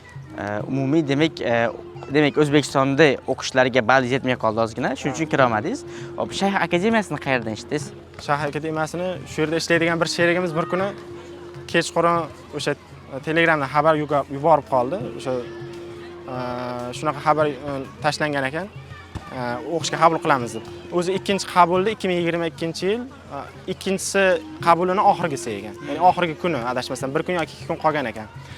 Endi ko'rib chiqsam, endi o'zingiz haqingizda erishgan narsalaringiz haqida, yutuqlaringiz haqida yozing degan ekan. Endi men o'qigan bo'lsam, kitob o'qiganman. Undan oshiqcha narsam yo'q, bir narsaga erishmaganman.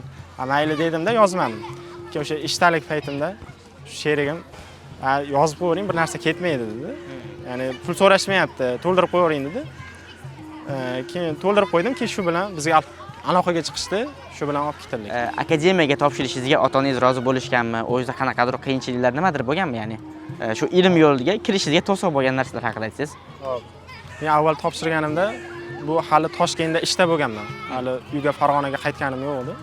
Endi o'sha payti rozidek bo'lishgan, hammaylar topshirib deyishgan. Topshirdim, qabul ham qilindim. Keyin undan keyin qaytganman. Keyin borganimdan keyin qarshiliklar bo'lishni boshladi, paydo bo'lishni boshladi.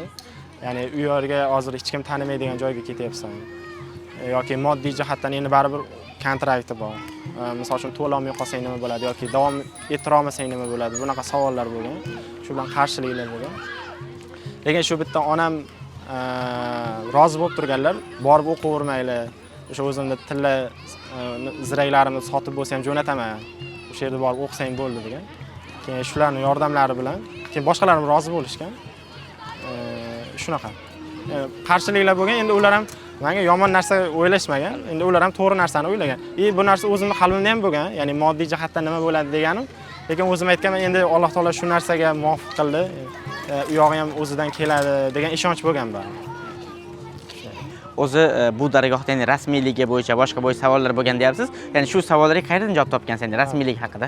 Men O'zbek o'sha Toshkentda bo'lib turgan paytimda birinchi o'zi qabulga yozilmasdan oldin qabulga yozilib bo'lganimdan keyin o'zbek ulamolarining oldiga o'sha katta ustozlarimizning oldiga borib maslahat so'rab ko'rganman. Ular maslahat berishgan hammasi. Keyin bundan keyin yana ham qalbim tortib bu yerda o'qishlikka bo'lgan ishtiyoq kuchayib ketgan.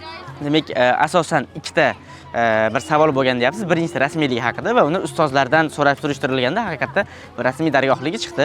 Endi moddiy tomoni qanday hal bo'ldi? Moddiy tomoni boshida hal bo'lmagan. Hal bo'lmasiz kelganman. Ya'ni yonimda o'shanda eslayman $200 bilan kelganman. U kelganim ham bu yerda Turkiyada yashaydiganlar biladi. Haligi iqoma bu yerda ya'ni turish uchun hujjat olish ya'ni oson emas. Ham hujjat ishlari ko'p, ham moddiy jihatdan ancha talab qiladi. O'sha topgan pulim, o'sha olib kelgan pulim shu narsaga sarflangan asosan. Kelgan ustozlardan bu yerda rozi bo'lsin. Bizdan deyarli yarim yilgacha bunaqa bu yerda yashashimizga ham, o'qishimizga ham, o'sha yotoqxonamizga ham pul talab qilinmagan. Deyarli yarim yilgacha, ya'ni so'ralgan bo'lsa ham, lekin illoki berishga so'ralmagan. Ya'ni imkoni borlar berilgan, boshqalardan unaqa talab qilinmagan. Men ham 5 oygacha ikkilanib turganman. Endi bu yoqqa davom etishim kerakmi, yo'qmi? Ya'ni imkon topiladimi, yo'qmi degan o'zimda ikkilanishlar bo'lgan. Ham moddiy tarafdan, ham o'zim darslarda bundan oldin arab tilidan xabardor bo'lmaganligim uchun qiyin bo'lgan. Ikki tarafdan bo'lgan, ko'p o'ylanganman. Keyinchalik yaxshi bo'lib ketdi. Ya'ni imkon bo'ldi, hammasiga topildi. Shunaqa. Tushunarli, rahmat. O'zi umumiy qabul jarayonlari va Turkiyaga birinchi kelishingiz o'sha paytdagi nima taassurotlarni aytib bersangiz? Men o'zi u yerda qabulga suhbat bo'ldi. Onlayn suhbat bo'ldi. Kitob berilgan imtihonga. Undan ozgina gaplashildi, keyin ustoz bilan o'zi gaplashildi. Keyin men o'zi Ko'kaldosh madrasasining yaqinroq joyida ishlardim. Ishxonam o'sha yerda edi, kitob do'konimiz. Endi Ko'kaldoshga ham ariza topshirib qo'ygandim. Madrasaga u yerga Ko'kaldoshga imtihonga borganman. Borib imtihon topshirib o'sha metroda qaytib turgan paytimizda bu yerdan xabar borgan, o'sha o'qish qabul qilindingiz deb. Keyin shu bilan bo'ldi. U yoqda nima qanaqa baho olganman, u yoqqa qiziqmaganman, faqat bu yoqqa bo'lib ketgan. Keyin nima qilishlarim, Turkiyaga kelib qancha xarajat ketishi yoki nima hujjatlar kerakligi shular bo'yicha xabar berishdi menga qabul qilinganidan keyin. Keyin o'sha narsalarni tayyorladim. Keyin bilet olib bu yerga keldim. Bu yerda ham keyin iqoma ishlarida, ya'ni bu yerda turish uchun hujjat ishlarida o'zlari yordam berdi, akademiyaning o'zi, madrasaning o'zi yordam berdi. Xo'p, umumiy Turkiyaga yetib kelishingiz, demak, uydagilar ruxsat berishdi, boshqa bo'ldi. Bilet oldingiz, samolyotga chiqdingiz va Turkiyaga keldingiz. Shu jarayonlar, taassurotlar va undan keyingi kurslar qanday o'tdi? Bu yerga kelishimdan oldin bitta qo'rquvim o'zi moddiy jihatdan bo'lgani xolos. Men ham o'sha qanday topaman kontraktga degan narsa bo'lgan. Lekin o'sha baribir ishonch bilan Alloh taolo o'zi muvofiq qildi. Qolganini ham o'zi beradi deb kelganman. Lekin bu yoqqa kelib birinchi kursni boshlaganimda endi bundan oldin arab tili o'qimaganimga arab tilidan xabarim yo'q edi. Bulardan qo'rquv bo'lmagan. Bu yerga kelib keyin bir darslarni boshladik. Keyin darslarda qiyinchilik boshlandi. Umuman tanimaganligim uchun endi arab tili o'qiyotganlar biladi. Ya'ni arab tili shunchaki bitta til emas, bir katta bir ilm. Uning ichida juda ko'p tarmoqlarga bo'linib ketadi. Ya'ni har kimga ham oson emas. O'ziga yarasha qiyinchiliklari bor. Arab tilini ya'ni bundan oldin agar bilganimda men moddiy tarafdan emas, ya'ni arab tilini o'rgana olamanmi degan qo'rquvdan ko'proq qo'rqardim bu narsadan ko'proq. Shunaqa bo'ldi. Sinfda ko'p qiynaldim. Bizdan boshqa bolalar, aksar sinfdagi bolalar, ya'ni oldin hech bo'lmasa biror joyda o'qigan, madrasada o'qigan yoki hech bo'lmasa qanaqadir ta'lim olgan edi. Sinfda 2 kishi, 3 kishi biz shu orqaroqda qolardik. Endi ham moddiy tarafdan qiynalgan, ham o'qishlarim yurmayapti. 2 oy, 3 oygacha yoki chiqib ketib ishlasammikan degan narsalar ham kelgan. Lekin o'sha payti ustozlarimizdan Alloh rozi bo'lsin, o'sha har bitta ustoz ham nima dars bo'lishidan qat'iy nazar o'sha arab tili, o'sha grammatika, sarf bo'lsin, nahv bo'lsin, o'sha darslarning orasida oldingi ulamolarni hayotida o'tgan voqealardan aytib berib yoki o'zlarini boshlaridan o'tgan. Chunki o'zlari ham ya'ni bizga o'xshagan bosqichdan o'tganlar, o'zlarining bu narsalar bo'lgan. Bu narsani tushunib, biz haliga so'rasak ham, so'ramasak ham shunaqa voqealarni aytib berardi. Men o'ylayman, men yoki menga o'xshaganlarni shu ketib qolmasdan, shu qiyinchiliklarni ko'rib, haligi qolib o'qishiga ko'p sabab bo'lgan narsa shu ustozlarning mana shu nasihatlari deb o'ylayman. Shular bilan qolib yurdik. O'sha yarim yillik tugashiga yaqin keyin o'zimda o'zgarish sezdim. Endi o'ta yaxshi deya olmayman, lekin birinchi kelganimga nisbatan ancha o'zgargandim. Keyin shundan keyin ishonch paydo bo'ldi. Demak men u yoqqa davom ettira olar ekanman degan narsa bo'ldi. Keyin shundan keyin ham haligi moddiy jihatdan ham imkon topildi. Tushunarli. O'zi umumiy yangi akademiyaga topshirmoqchi bo'lganlarga qanaqa tavsiyalar berasiz? Tavsiya, men endi topshirmoqchi bo'lganlar endi aniq hozir kelmoqchi bo'lganlarga emas, haligi shu narsani istab, lekin haligi imkoni bo'lmay turganlarga. Chunki men o'zim o'sha bosqichdan o'tganman, o'sha aytganimdek. Ya'ni orzu, ya'ni Alloh taolodan so'rashdan to'xtamaslik kerak. O'sha hozir kimdir qayerdadir ishlayapti yoki boshqa narsa bilan band, ya'ni unga misol uchun imkonsizlik ko'rinadi. Lekin o'zimda ham bu narsalar bo'lgan. O'sha qurilishda ishlab yurgan bo'lsam ham yoki o'sha chetda ishlab yurgan paytimda ham shu narsani qalbini o'tkazdirib yuraverardim. Endi chin ko'ngildan o'sha o'ta xolis bo'lish kerak deb endi ayta olmayman. O'sha paytda o'zimda ko'nglimda qanaqa narsa bo'lgan bilmayman. Lekin eslaganim shu narsani ko'p istardim. Alloh taolodan so'rardim. Yani o'shalarga maslahatim, agar Alloh taolodan ko'p so'rashsa, duo qilib so'rashsa, ya'ni bu narsani agar ular uchun yaxshi bo'lsa, Alloh taolo beradi. Xayrli bo'ladigan bo'lsa beradi Alloh taolo. Katta rahmat Masbek. Sog' bo'ling, salomat bo'ling. O'qishlaringizga omad tilaymiz. Rahmat katta. Ustoz, o'tgan safariga videoda savol berilganda, ya'ni o'sha ota-onalarda 3-chi eng asosiy, ya'ni xavf-xatar yo'qmi dedik, javob berdik. Ikkinchisi demak, rasmiy doiralar bilan muammo yo'qmi dedik, javob berdik. Endi eng asosiy 3-inchisi qoladiki, diniy yo'nalishda o'qigandan keyin pul topa oladimi? Bir o'sha birovlar qo'liga qarab qolmaydimi degan ma'nodagi savol va o'tgan videoda aytgandiki, yaxshi bo'lgan bitiruvchilarda, yaxshi a'lo bitirganlarda o'zimiz ish bilan ta'minlaymiz degandik. Shu qanday yo'lda bo'lyapti? Bunga ham nima deydi? Bugungi kunga yetib kelganimiz, o'sha bitiruvchilarni ish bilan ta'minlay olganimiz menimcha eng yaxshi amaliy javob bo'ladi, real javob bo'ladi. 18 ta talabamiz bitirgan bo'lsa, shulardan 70% undan ko'pini ish bilan ta'minladik. Hozir ular menejment sohasida, arab tili ustozi sohasida va boshqa sohalarda ishlarni boshlashdi. Bu yildan ishlarini boshlashdi. Va qolganlar yana talabalarimiz bor. Ular mutaxassislik o'qish, yana boshqa universitetda o'qishganliklari uchun ularga ham ishlar hozirlab qo'yganmiz. Faqat ma'lum bir o'qish ta'lim bosqichini tugatishlarini kutyapmiz. Inshaalloh yaxshi o'qigan, doim aytaman, yaxshi o'qigan, ixlos qilgan va bu dinni xizmatiga, yurtni xizmatiga o'zini fido qilgan kishi hech qachon ko'chada qolmaydi, hech qachon. Lekin o'zi dangasa bo'lsa, o'zi bir g'ayrat, shijoat qilmaydigan bo'lsa, nafaqat bizning akademiyada, balki dunyoning top universitetlarida o'qigan talaba ham bir ish bilan ta'minlanadi degan fakt yo'q. Shuning uchun talabani o'ziga bog'liq va biz faqatgina o'sha talabani yo'naltiramiz.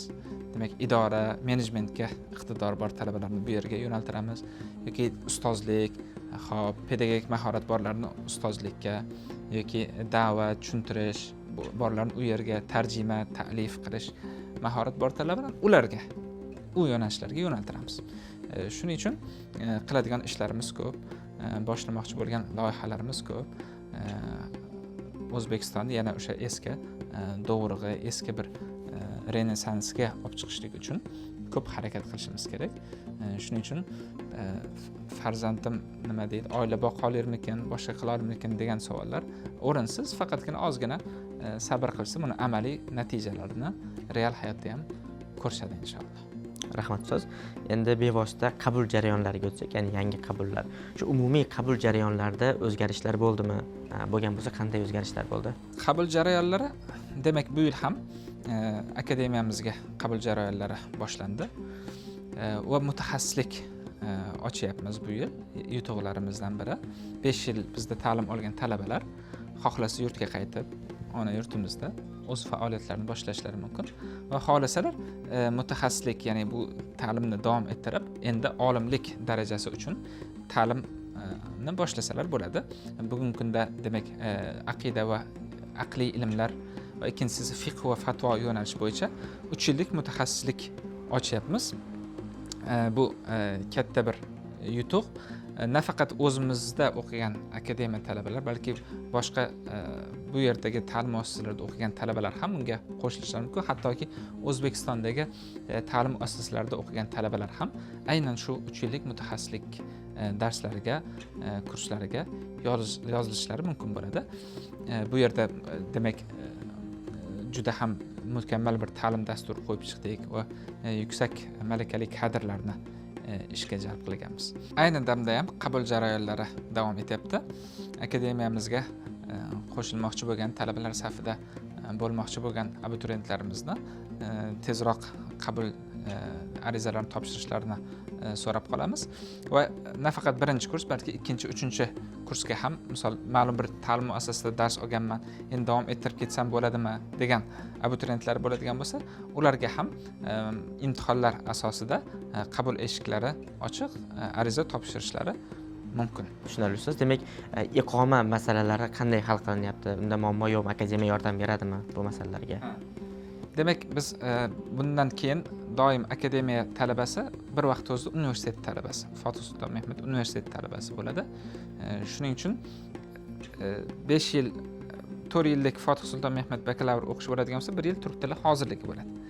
Demak, bizga akademiyaga o'qishga kirgan talaba o'z-o'zidan Fatih Sulton Mehmet universitetiga ham o'qishga qabul qilingan bo'ladi va 5 yil akademiya tugashi bilan u yerdagi ta'lim ham tugagan bo'ladi. Bir vaqt o'zida demak chuqur, ixtisoslashtirilgan bir darslarni olish mumkin va shu bilan birga oliy ta'lim diplomini ham qo'lga kiritgan bo'ladi. Shuning uchun hech qanday bir iqomada muammolar yo'q. O'zbekistonga borib kelishda muammolar bo'lmaydi.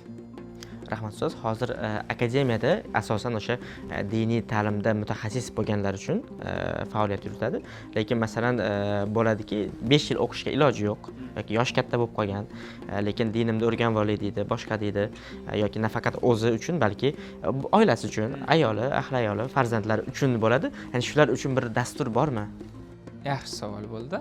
Aynan bu yil shunday dasturni yo'lga qo'yapmiz. Ya'ni akademiyamiz 1-2 yillik bir bo'limlardan iborat bo'lyapti. Birinchi yil demak bir o'zi uchun islomiy ilmlarni o'rganmoqchi, Qur'oni Karimdan bir qadar miqdor yodlamoqchi yoki bir halol harom tahorat namozini o'rganmoqchi, bir islom tarixidan bir kerakli ilmlarni olmoqchi bo'lganlar uchun 1 yillik programmamiz ham bor. Aslida bu 5 yillik programmani 1 yili.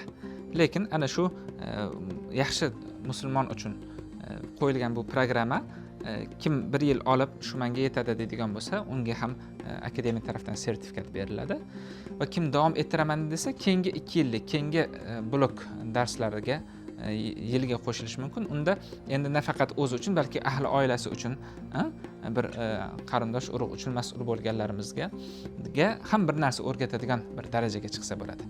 Demak, unda hadis, tafsir, aqida kabi ilmlar ham qo'shiladi. Endi 4-5 kurslarimiz esa endi shu yo'ldan yuraman, olim bo'laman, elimga, yurtimga, millatimga mana shu Allohning dinini yetkazish bilan, uni yashab ko'rsatish berish bilan da'vat qilaman deganlar uchun 4-5 kurslarni taklif qilamiz. Xo'p, endi mutaxassis bo'laman, olim bo'laman, akademik bo'laman bu sohada deganlar uchun esa mutaxassislik eshiklarimiz ochiq. Shuning uchun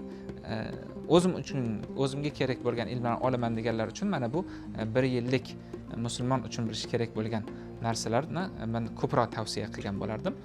Chunki Qur'onni Karimni arabchada o'qish farz, halol haromni bilishimiz farz, namoz ibodatlarimizni o'zidek amalga oshirish farz. Shuning uchun 18 dan yuqori bo'lgan yoki bir onlayn ishlaydigan, bir uzoqdan masofaviy ishlaydigan odamlar bo'ladigan bo'lsa, ana shu 1 yillik paket juda ham qulay.